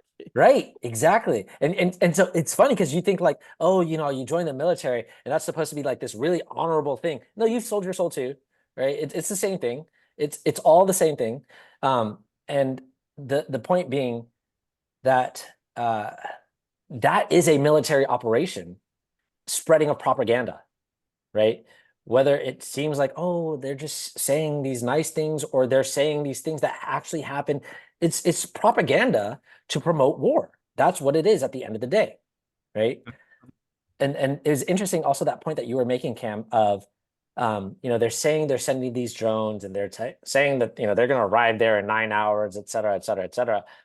But if you look at it, that DARPA video that you sent, where it turns out DARPA actually has their hands not just in things that you think of as defense, but literally in everything. They're like, we don't want to be surprised by anything. And so we have been promoting, self-driving cars, for instance. We've been a big promoter of that. We've been a big promoter of AI, and the guy was saying that they had been investing in AI since the 1960s, since like shortly after the term AI was coined. He's like, yeah, we've been investing in this and seeing what are all the applications and how could we use this and when you have an AI, how can it be exploited? Well, there's one way it can be exploited by the software itself, but then there's another way in the machine learning where if you put a certain sticker on an image, like on a tank, it'll register, the AI will start to perceive that as a school bus. And then now your AI is basically rendered useless because it can't determine a threat when it sees it. And there's your Trojan horse right there. And so all these things were really interesting.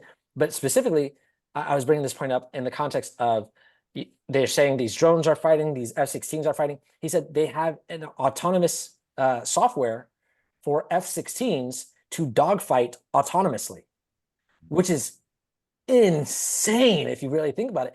It's a killing machine. That how much is an F-16? Like millions of dollars, right?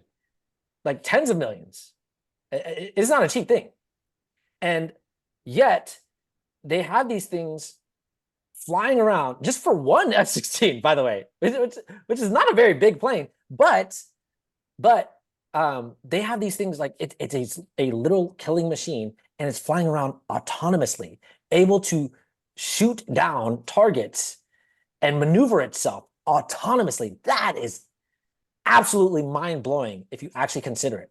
And so here's kind of the point that I see within all of this specifically is in the past, we would have wars, countries would have wars, kings would say, okay, we're going to war with this country. And then they would have to rally up a bunch of their subjects and they would have to, all right, God said, God appointed me, right, to speak as his mouthpiece.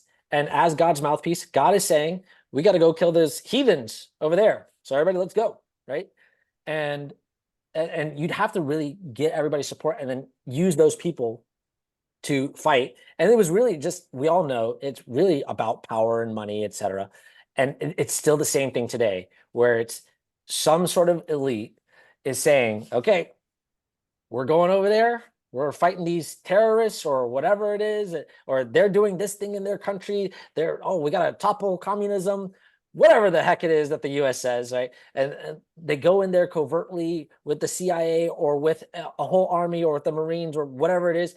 And they do a military action to really just grab wealth, grab power. And now we're at the point where I don't need you even to, like, you individually, personally, to go over there.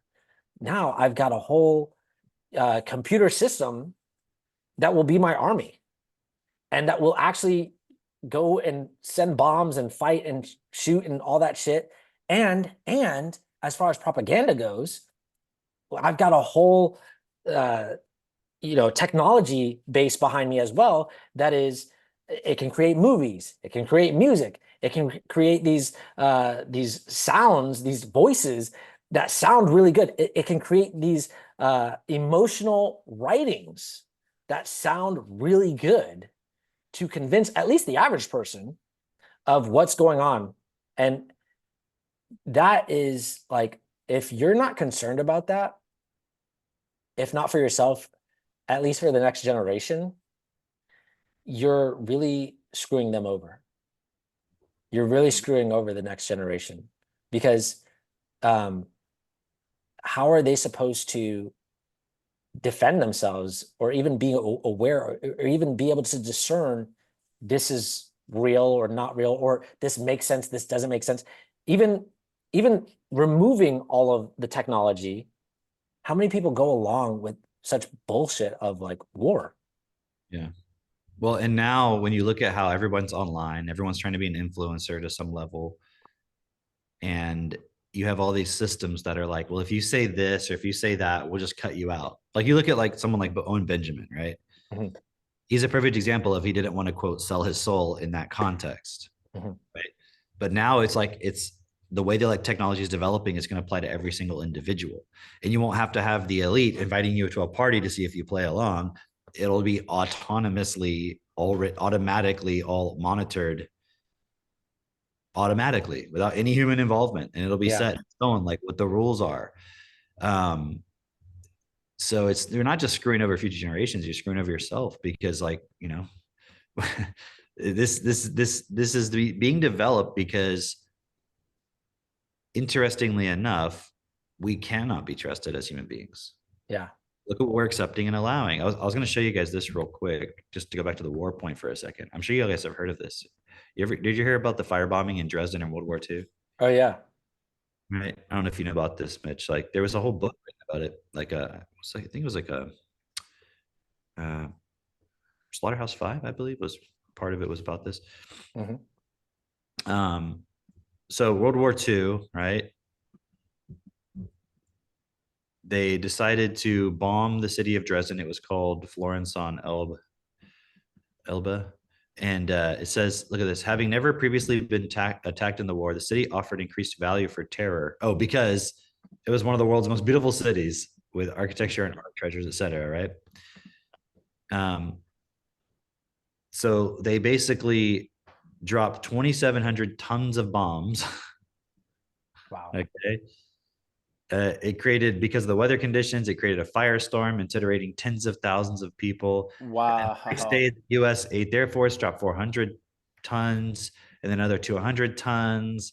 It's thought that at a low, 25,000 civilians, at a high, 250,000 civilians, mostly women, children, elderly, just literally people just living in the city. It wasn't like a military target. It was literally just like, they're going to drop bombs on Houston, or New York or whatever, just like, we're just going to drop bombs on Topeka, Kansas today and just destroy the entire city. It's very, in a certain way, similar to what you're seeing with the Gaza thing, except obviously they're not just indiscriminately bombing everything per se. It's kind of looking like they're trying to attack somewhat the military, but I think that's all part of the strategy too. It's like, it's not I that thought they were trying to attack hospitals. No, it's interesting because you could be on the side of like Israel is just bad and they're just terrorists and they're just trying to kill everybody. Or you could see it like, Hamas is very clever and they are hiding and doing all that specifically, and they are using people as human shields, yeah. and still justified by it. But again, so is the solution just go in there and start killing everybody that you need to? And is that the solution? Is it ever going to solve the problem? So it's like both sides are fucked, Yeah. and that it's like, can you blame the average person in Palestine? Well, I mean, can you blame the average American for what America does? Can you blame the average person in this world for what we are as a human society accepting and allowing? I mean, it's not even about blame, is it? If you just keep, you can blame people, but the person you're blaming, are they going to solve the problem? No, Like you definitely can not. blame Israel, right? I was looking up to see what's the status with the whole Israel Iran thing. It's kind of interesting. Apparently, Biden issued a statement saying that they are not going to participate. Oh, Uh-oh. Not we gonna what? lost, we Not lost gonna Cam. participate? They're not going to Hold on, participate. Cameron. Hold on. They're not gonna Cam's participate. like, I'm not Cameron gonna got cut out. participate Is it like, in whoa, not whoa, whoa, whoa. participating. That's not Wow. actually what Biden was This trying is to a say. cliffhanger real time. This is like literally potentially. Hey, Oh, there he okay. is. He's Say that back. again. Biden said what? Biden said, "I like ice cream." No, he said. He said they're not going to participate. U.S. is not going to participate in any retaliation against Iran with Israel. Hmm. That's actually kind of a cool thing, I guess. But it does show the tide of public opinion turning against Israel, and now they're starting to find themselves. Well, That's not a good thing either. Like none of this is good. There is no answer okay. in it because Okay. all of the it's still accepting everything as is. It's all fucked. The way that I make sense of this, right, is I need to become very influential with what's best. We're very wealthy, get groups of people, and get into politics so we can change this. So, Ooh, but Support my here we go. son and all How that. do you build a group? 1+1. Because remember that story that Drake just told? It's like somebody who was confident went up to that guy. Hey, I see you've got potential. Yep. Right? Is that particular way of doing it that way the guy was saying it'll work for every person? No, like not necessarily. Some You gotta yes. modify the EQ. Oh yeah, what I'm saying is like it was a person going and finding somebody who they thought that they thought they could influence to join the group, and then in doing that, right? And just finding those places where those people are, which is not that far. yeah, actually, I It's actually events wanted every fucking day where people are What's hanging cool out. is there's nothing secret about what we're doing. Right. Like here's the principles. There they are. And when you go to a self-perfected event, right? What's going on after hours? we're having Well, fun. we're definitely partying. Just like hanging out by the fire or depending on where we're at, by the pool. No one's even drinking alcohol. Yeah. Right? Hanging Yeah. out, talking, supporting each other with like personal points that we're walking through, process points. Like it's just like, what with the system, what you see is not what you get. Mhm. You know what I mean? It's not. Like, when you get to the higher level, you look at the Pope. What do you think's going on behind closed doors when you live at the Vatican and you're like the high You level? think he's sitting there fucking praying all day, listening to the organ, or is he praying on? Yes, looking at organs. Yes. Oh, That's double it. meanings. Damn. Yeah. Dude, I'll was just it? generate my organ music through Suno and not have to I'll just eat deal my with it. organ meat from my chickens and my cows. Yeah. What was the movie? Was it Da Vinci Code where they like burst in on the like cardinal or something like that, and he's like with a I young. never watched it, but it sounds I don't remember what sounds movie it accurate. was. Was it that one? I don't know. Probably. I watched half of it and fell asleep, and I was like, "This is fucking weird." I don't know if I've ever watched the Da Vinci Code. I don't know what movie I was watching, but there was a movie where they burst in on a cardinal at the Vatican, and he's like with a young child, and they like then uh eviscerate that cardinal. It was pretty interesting. Oh, nice. Okay, cool. Someone else is gonna handle it. Somebody did it. I don't Somebody have to did worry it. about it. Right? Exactly. We got them. Yeah, Right. we got them, boys. We got them, boys. But it's like it is easy. It's a pre-programmed design to look at the hierarchy and go, I could never change that. Dude. In reality, you fucking can. Okay, It's so not that hard. because this was something that I was also looking at as well of how, Trump is still promoting like the vaccine, right? And I find that Or really just funny, protecting his fucking investments. but it's also really interesting because, okay, what's interesting is his entire base does not care for the vaccine, right? And yet he still promotes it, and everyone's like, Trump, you know that your base doesn't. And he's like, to him, he doesn't care. He knows you're going to vote for him anyway. Like he knows his base is going to vote for him like you have no morals actually. You're like, you're still going to vote for me. Like it's funny because somebody had mentioned this point of how Trump is like, he has this demeanor of that he's going to win you over. Like he knows, like he doesn't care what you think of his policies or his principles or whatever, because he has within him this internal feeling of, I'm going to win you over. Like you're eventually going to come to my side, right? And how many people are afraid to voice what's like stand up for something, to actually take a stand, to say like, no, this is what's right, this is what makes sense, and actually voice that and express, because they're like, well, then people won't listen to me. Oh, I don't know if I can influence.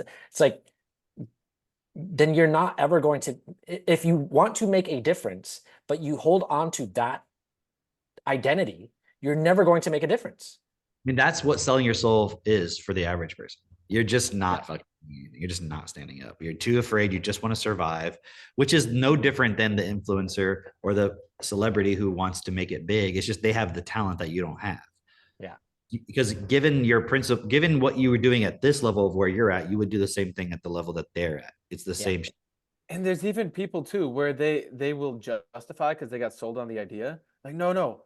The reason I want to do this is because everybody needs life insurance, or everybody, I want to disrupt the medical industry. People will have these, they're sold on this vision of, no, but if I succeed with my thing, because I'm an entrepreneur, it's going to somehow change healthcare. It's going to change this. They don't understand how reality works or the system. Exactly. Because that's like saying, well, no, I want to be a celebrity because I want to get my voice out there and I want to stand up for what's best and use it. And it's like, that's not how it works in that system. You don't Right. understand how that system works. You think it's all about, like, you think what, Bill Gates is the nicest guy ever? Is that what you're saying? Like, that's who you're going to be playing with when you get to that level. You're not going to be doing what you think you're going to be doing. Otherwise, you don't get the shot. You don't get the chance. And like, you don't think that they can just pull the plug on whatever it is you're trying to do? Dude, Right. okay, so I didn't realize this, but apparently Bill Gates was the one who convinced um, Trump to basically do some of the things that he was doing with Warp Speed at the very least. Like to have a universal vaccine, that sort of thing was Bill Gates's influence because he had talked about it in 2018 prior to the whole lockdown pandemics and all of that. I And think it was then Trump's influence is why Bill Gates got divorced. Trump was like, all right. I'll do your vaccine thing, but you gotta leave this woman. She's trash.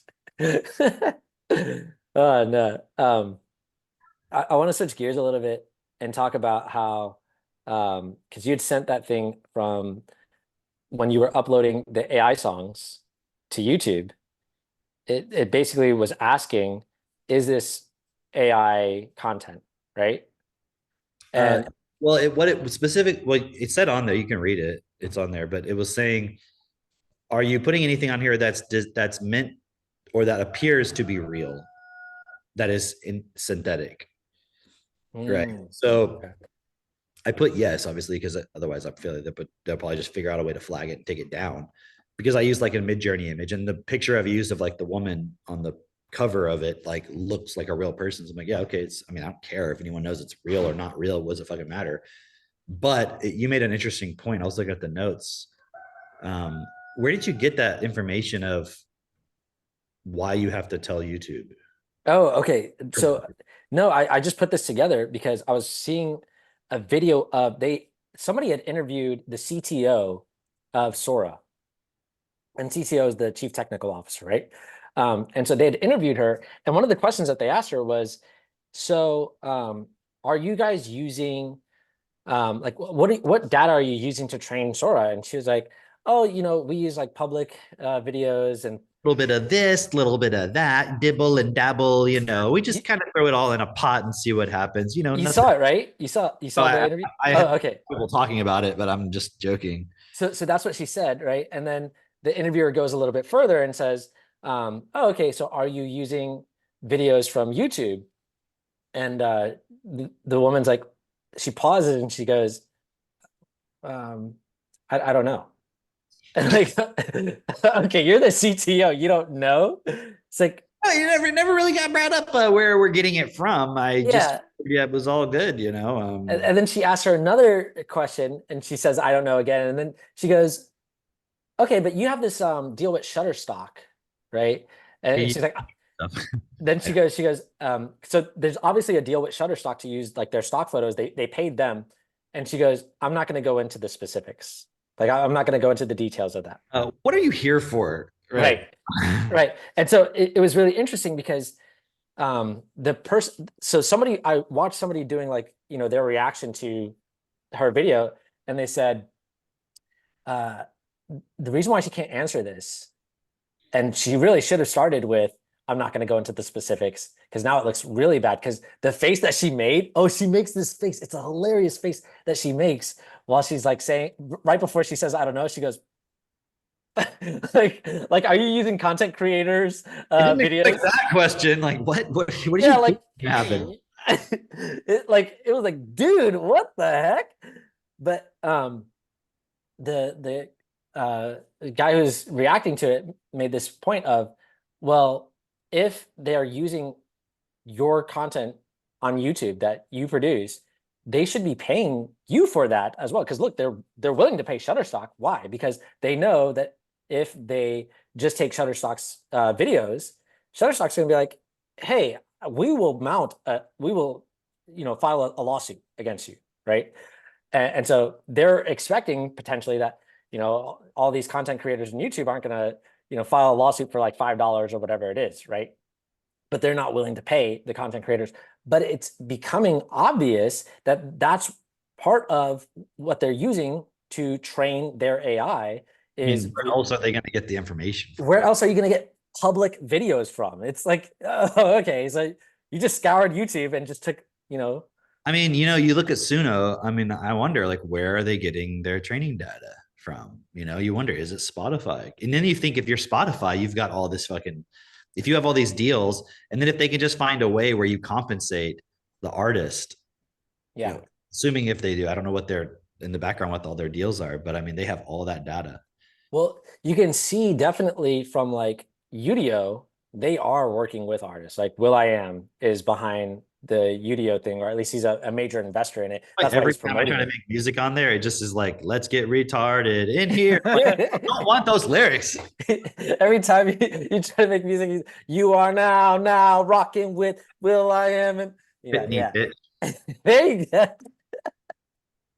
Right.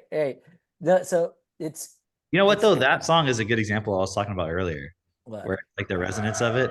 Mhm. She's like, we're walking in the shout.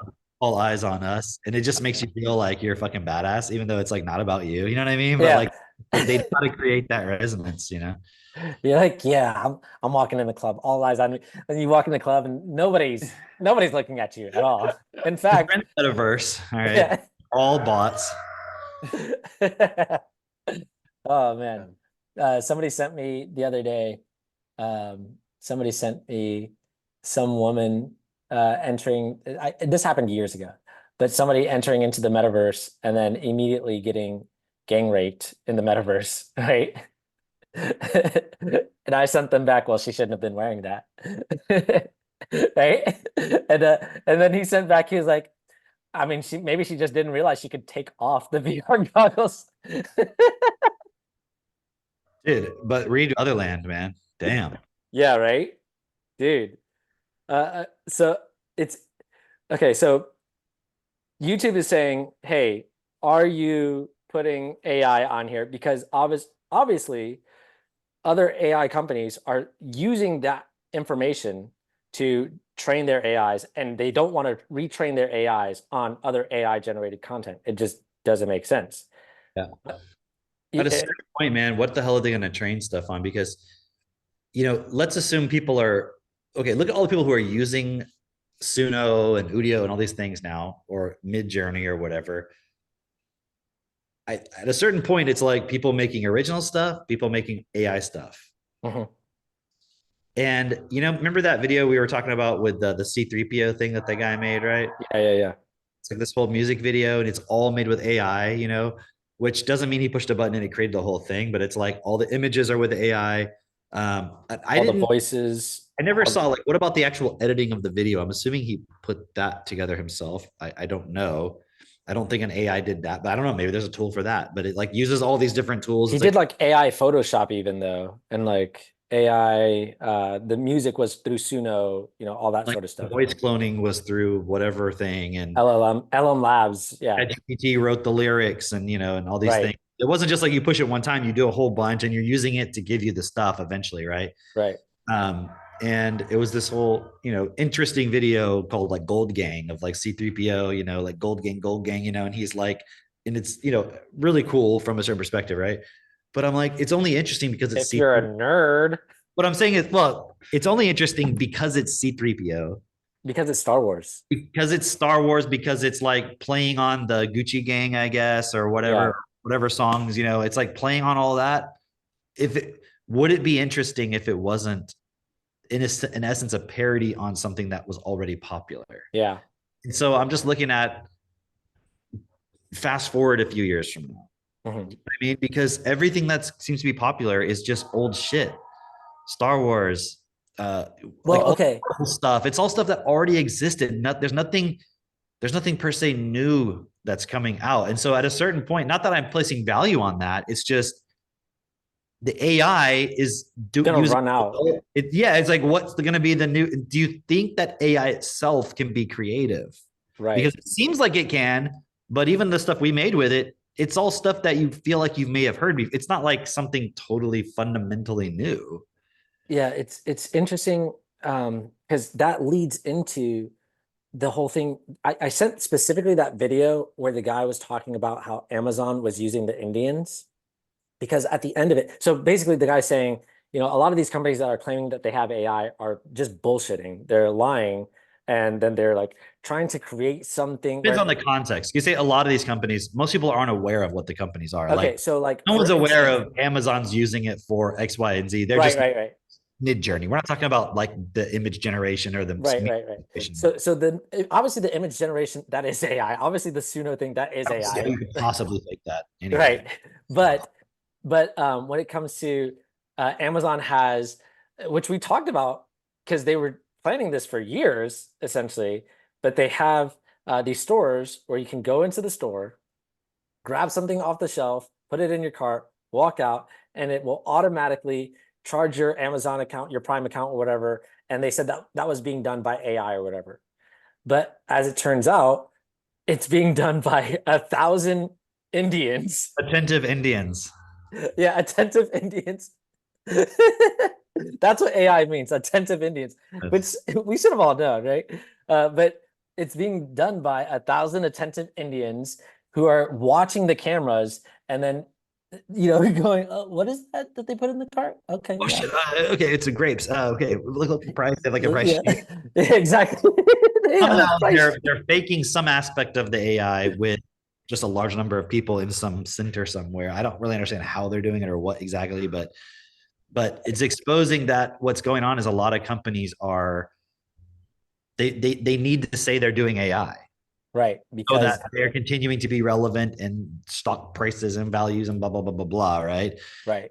And, even like the other day, I went to Lowe's to look at dryers because the dryer went out and man, I fixed that thing so many damn times. It's time for a new one. Right. And Max was like, you get 1,000 Indians to come to your home. Well, Max was like, check out this one. It's got AI. And all it was on the front was a dial.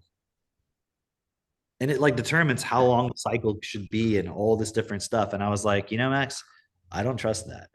Like, number one, because I knew about this point, I'm like, a lot of companies are just putting AI in there.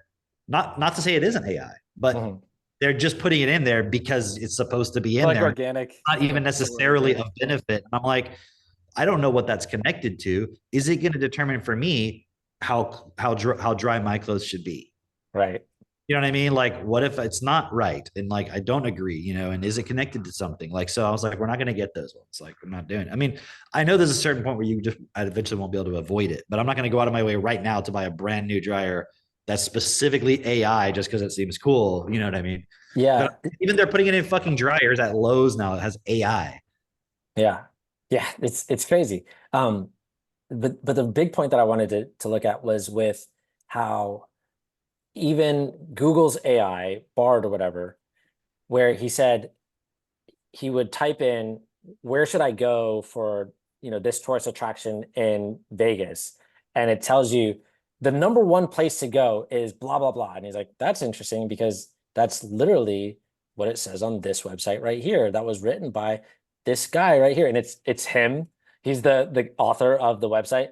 And he's like, it's almost word for word. In fact, it is word for word what is written here. And then the second option is the exact second option here. And he was showing how as you type in for asking for suggestions to the AI, it's literally just copying and pasting from websites. And essentially it's stealing with a fancy name to it, you know, and the big point behind that being the You whole don't, you're not techno, going to get that traffic, I guess. I don't know how they right. It's the uh, techno feudalism thing. somehow, but It's the whole thing. I forget that guy's name, or I don't forget it. It's hard to pronounce. I don't know his name.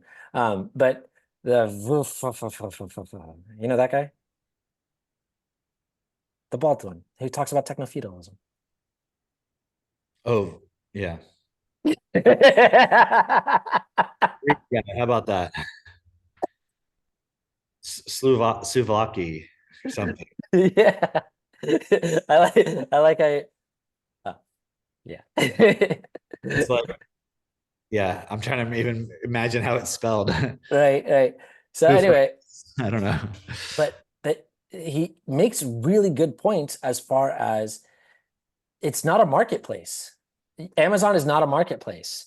Spotify is not a marketplace. It's not where everything is shown to you exactly like as if you're shopping in a window and you and I see the same things. It's specifically catered to you, to what's going to sell to you. It's specifically influencing you, and then you interacting with that influence then teaches the machine to learn you better and then give you more specific detail of like, oh, okay, this is what this guy wants. Now we're creating a world for you. And it's actually creating this isolation between you and every other individual, right?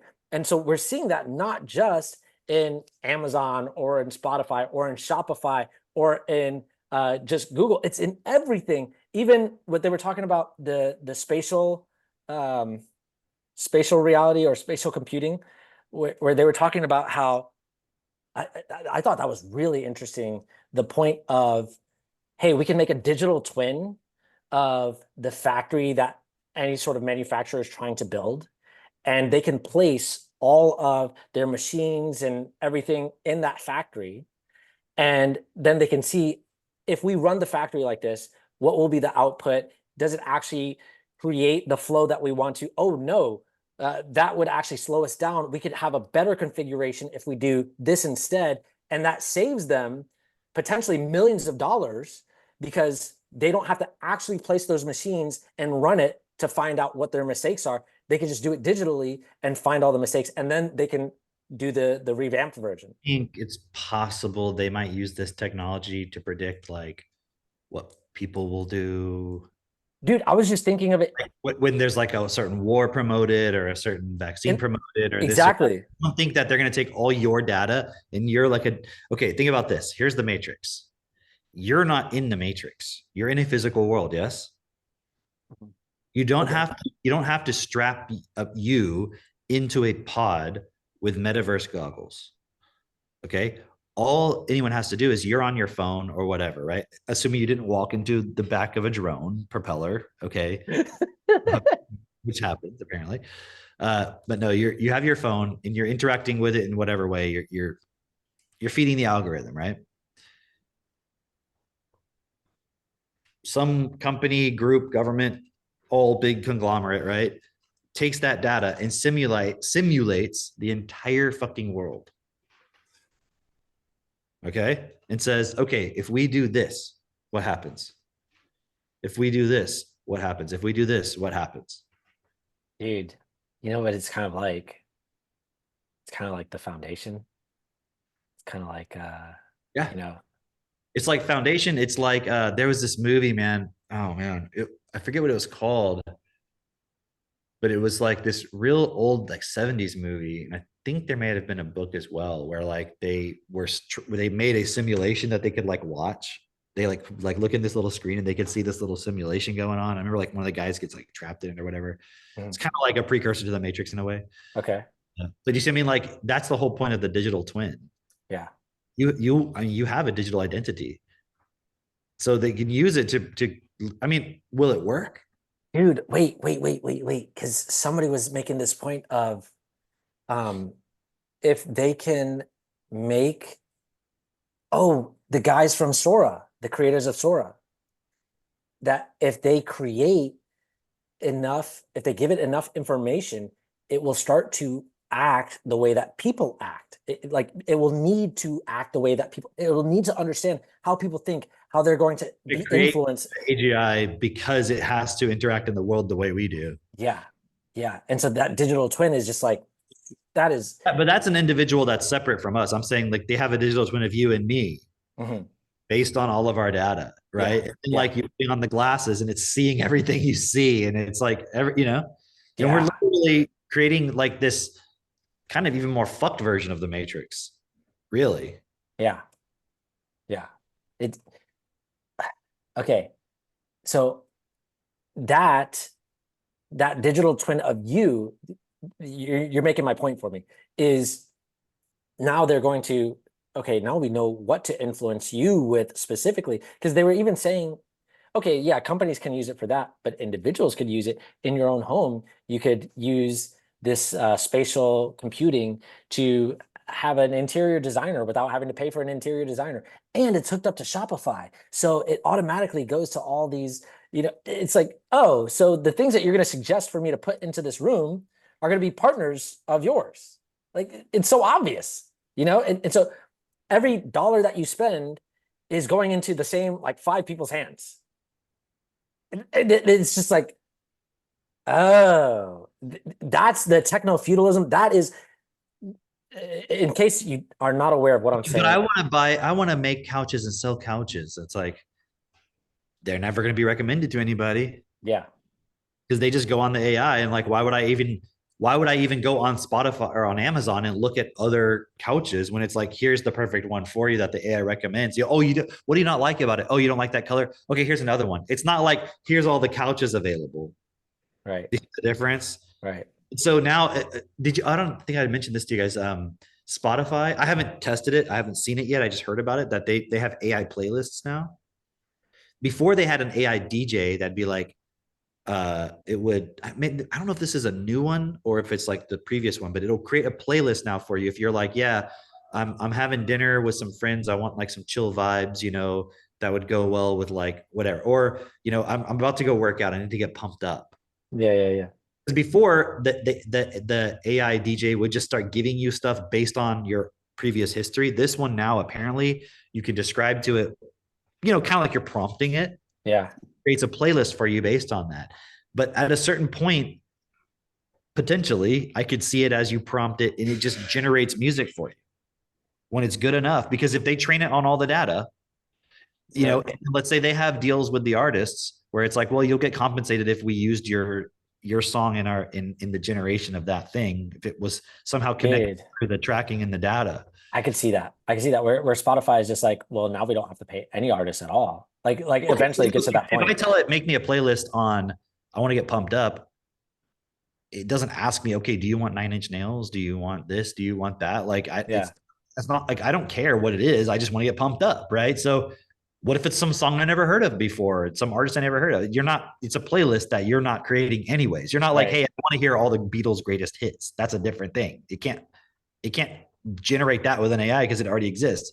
Yeah. But if you're like, I just want something to pump me up, why wouldn't Spotify be like, and we have this great AI that could just give you the music and we never have to pay a fucking person ever again. Right. Yeah, it makes sense. And definitely in the future, I see that, like, for the next generation who they're not familiar with the same music that you're familiar with. Yeah, that's what you mean. Okay. All right. Sometimes it's like cutting out when you speak, because yeah. But I read your lips. No, so okay. Digital twin means you basically don't exist, or actually you do exist, but you don't get to interact with the real world. You only get to interact. No, it's all of your data. No, the digital twin is all, like, what I'm saying is, how like when they made the factory, we're able to put a simulated version of everything in the factory down to the concrete on the floor, the little bumps in the concrete. Like, they can simulate every single part, so they can move the furniture around and predict, okay, run that simulation. How is that factory going to flow? They're going to take all our data individually, every single person in the world, and they're going to simulate every tree, every person, every air molecule, everything, and then say, okay, if we create a war tomorrow with whoever, yeah, run that simulation and see what everyone does. Yeah. And know with a certain degree of accuracy what the response will be, who will stand up, who won't stand up, who will whatever, like will it create this result and so forth, right? We So prompt it with what's best for all. like if I was in the elite and I had that starting point, that's what I would do. I mean, go back to the Joe Rogan interview. I was trying to find it the other day. I couldn't find it, the specific point where Alex Jones is on Joe Rogan. And he's like, the elite are creating an artificial intelligence that's powered by our minds, that's used to predict everything. And he's been saying this whole time. Dude, but it's so funny because the way that Alex Jones speaks, it sounds like craziness, and it's I'm 100% certain that is on purpose, that they want him to say these things out loud, because then it sounds like just pure craziness that nobody's going to listen to. And then it's like when he was talking about, when he's like, okay, I'm in this Bohemian Grove. It's like, dude, you got in because you were invited. Right.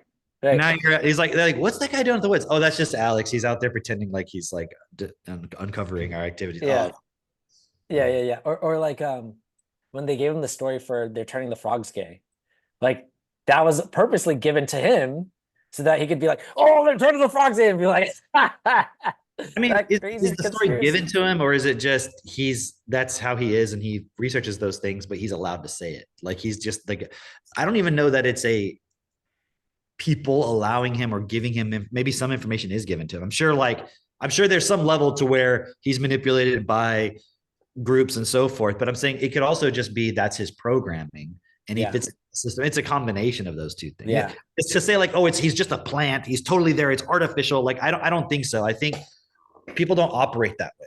Do you know what I mean? It's like the guy who went to the party and the one guy left and the one guy stayed. The one guy said, I want to be famous. I don't give a fuck. It's like you're what's that guy? Lil Nas X. Yeah. Now they got him,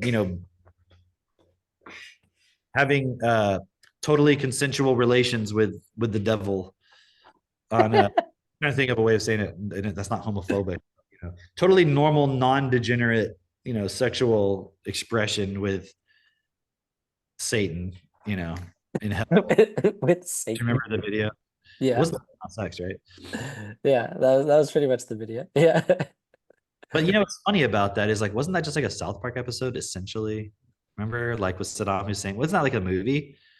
Remember, like where Saddam Hussein was like boyfriends with Satan in hell? Remember? No, I don't remember that at all. Yeah, Actually. Was it Team America? It was like Team America. Maybe that's what it was. Oh, I never watched that movie. Maybe it was that one where he's like, Saddam Hussein goes to hell, and then he's like, it's like him and Satan are in a relationship, and like Satan's being like all like, what was the word I'm looking for? Kind of like moody and stuff. And he's like, you never talk to me anymore, and like they're like banging each other. Yeah. That's hilarious. No, I didn't see that. There's just one more thing that I wanted to bring up, which is the Tucker Carlson interview with the Palestinian pastor or whatever. What was that about? I didn't see anything about. I saw that, or the only context, the only thing that was significant to me was basically he does an interview with this guy from Gaza who's a pastor of a Lutheran church in Gaza, and they've been getting bombed or whatever. For that there, or? What's that? A lot of demand for Lutheran churches in Gaza. Huge demand. Huge. No, there apparently is like 40,000 Christians, I guess, in Gaza, which is not a huge number, but it's not a small number either. Are they just like actual Palestinians that are just Christians? Yeah, Palestinians. Yeah. And so Tucker Carlson does this interview with him, but the point that stands out is he says, if you are a Christian, but you wake up one day and your faith requires you to bomb other Christians in another country, like, I think you've lost the thread. That's what he says. Yeah. Right. And it's a really good point of like talking about the evangelical Christians who are like all behind Israel. Basically. Exactly. The evangelical Christians who are like they're Zionists basically, right?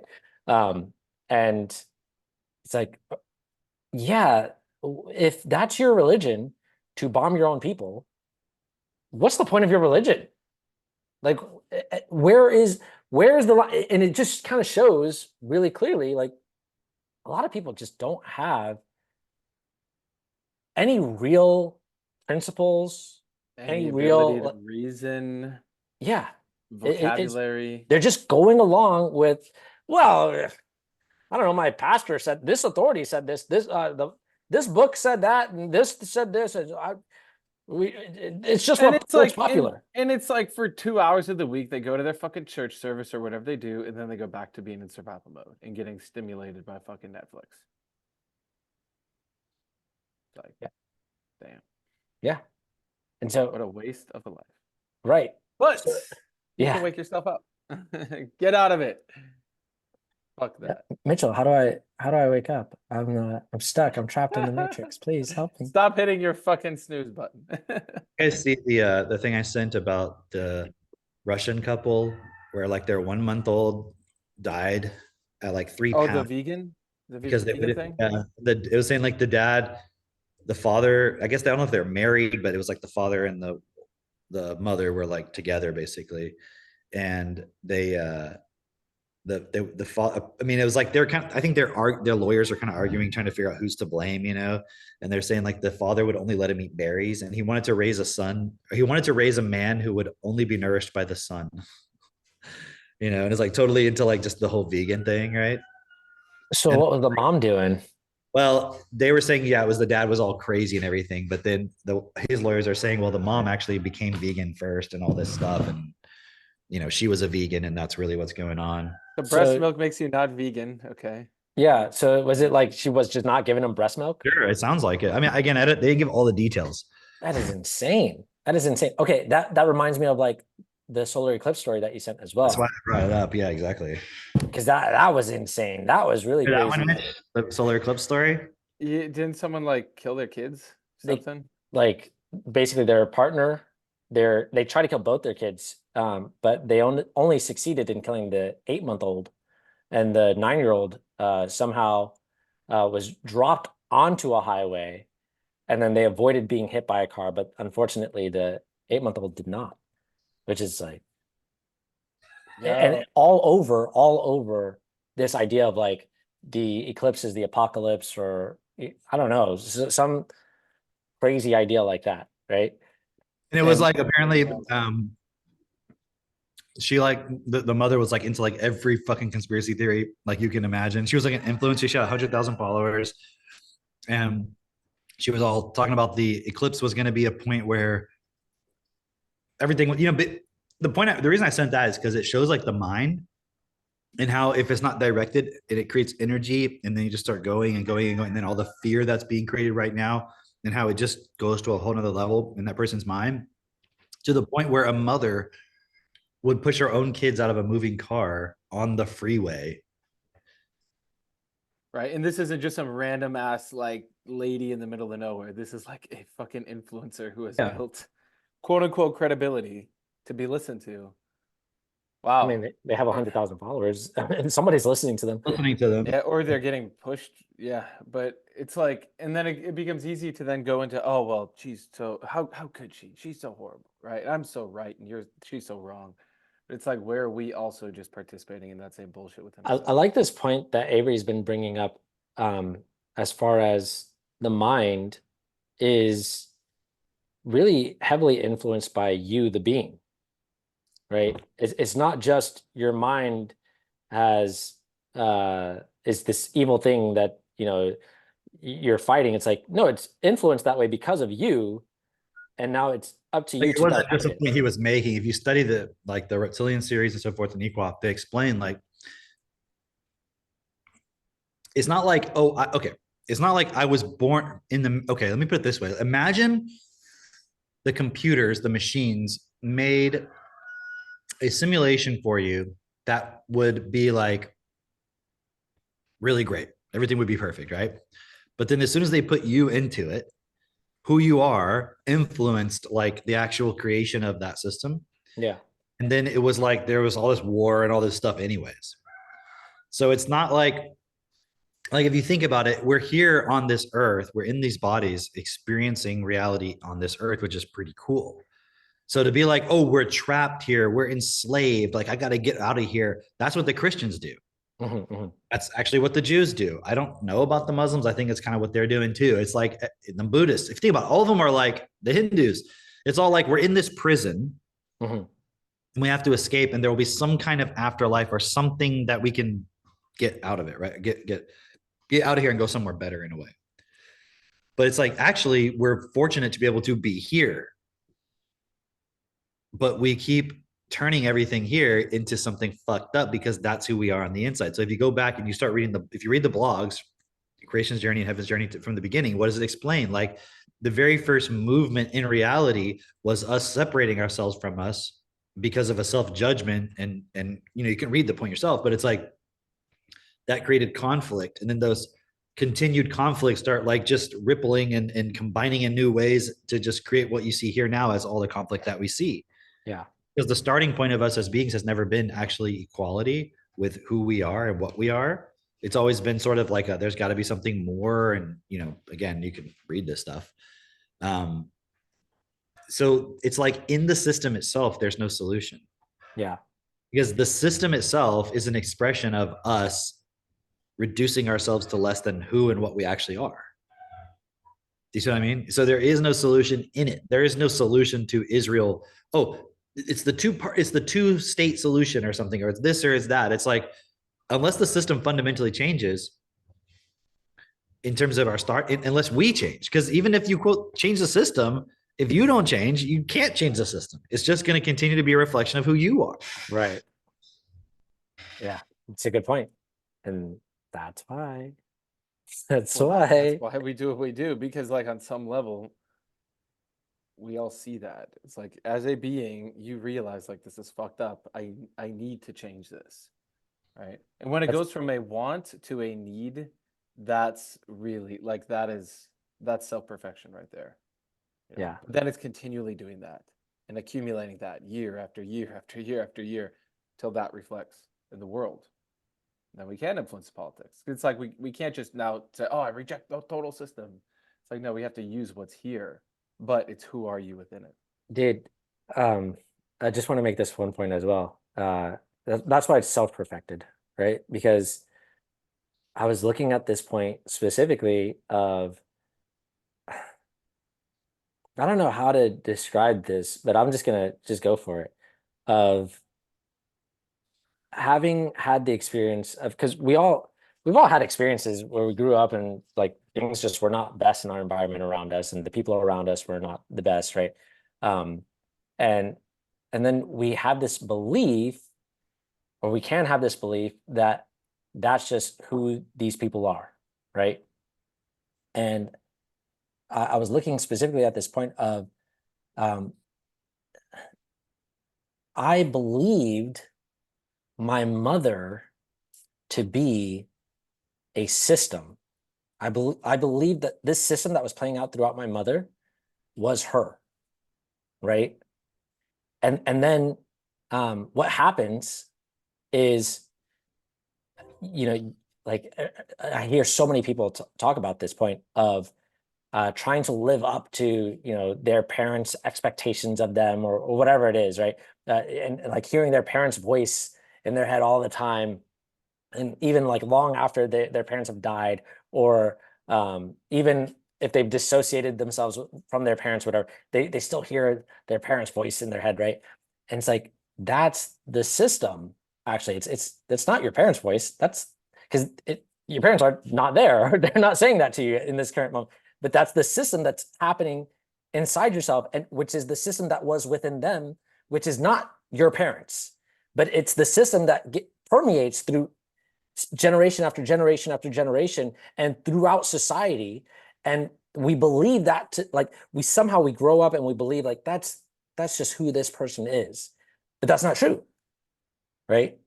And that's the self-perfection point. That's the point of like, hey, stop that system within you and actually show who you are as life. Like, who is the self within you actually, and be here. Because not only is it that we're perceiving our parents in this example to be that system, we think that system is our parents, but they also believe that system is them, right? And so there's so many people walking around. The really clear point about it would be how people identify with the characters that they play, but they see that as them, or they see even their problems as their own identity. What were you saying?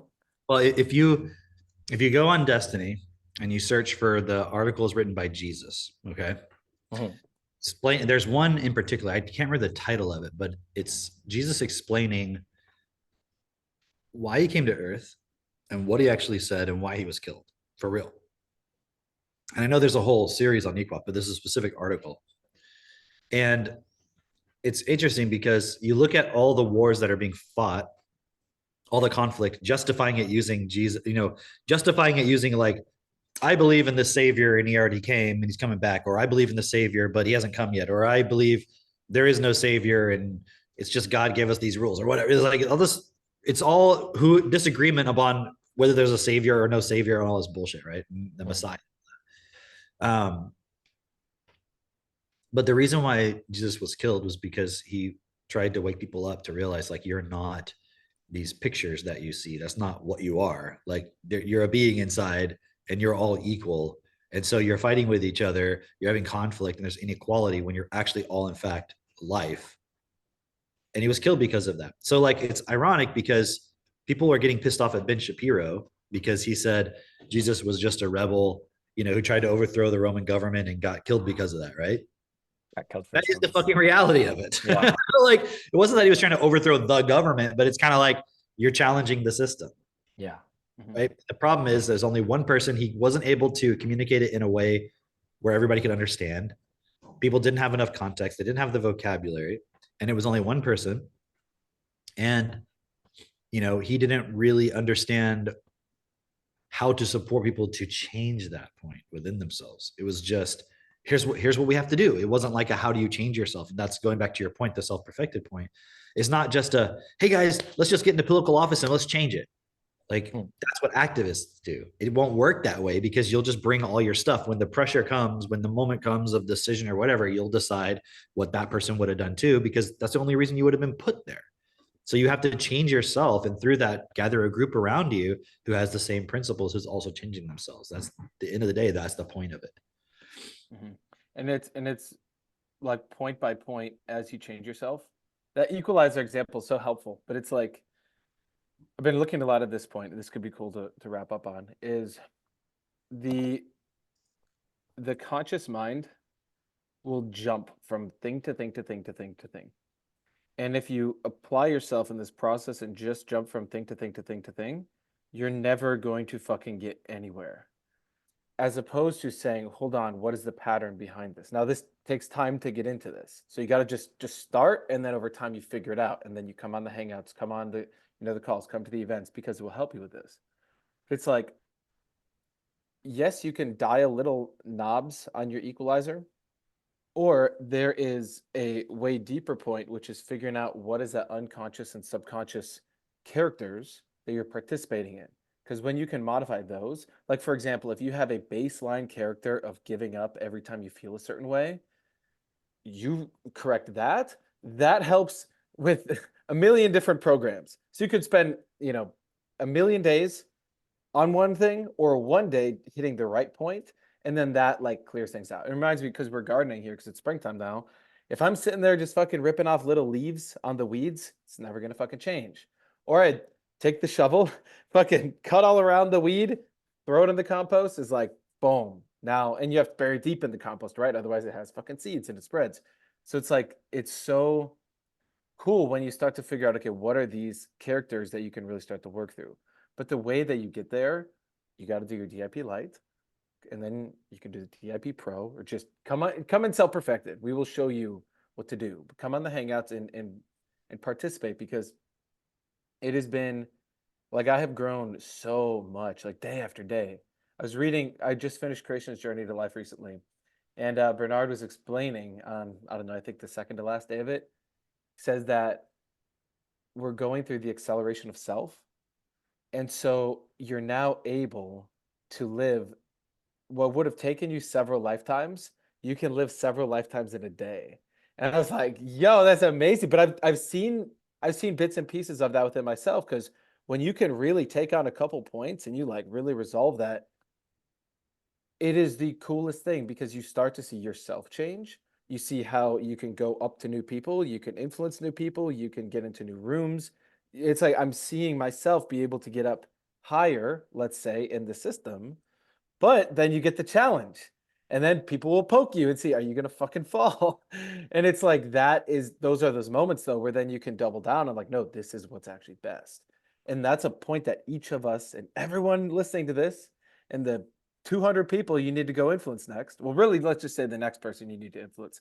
That is the process. Learning how to stand so we can actually correct the system. Otherwise, you know where this is headed. Cliffhanger. Well said. Okay, so for our wrap up today, I haven't released this yet, so this is the premiere. But we're putting together an album of self-perfected songs. So let's go. All right, I'm gonna mute myself and see if you can still hear the music. Yeah, we should be able to. 1+1, yeah, it's how we get it done. 1+1, yeah, it's how we get it done. Share the tools, share the truth. Don't let the system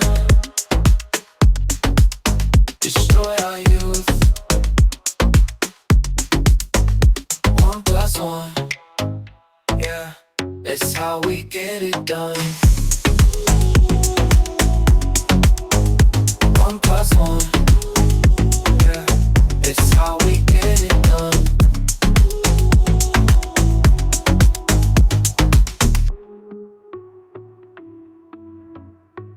One plus one, yeah, it's how we get it done. I know it feels hard, oh it's tough, but I believe in you.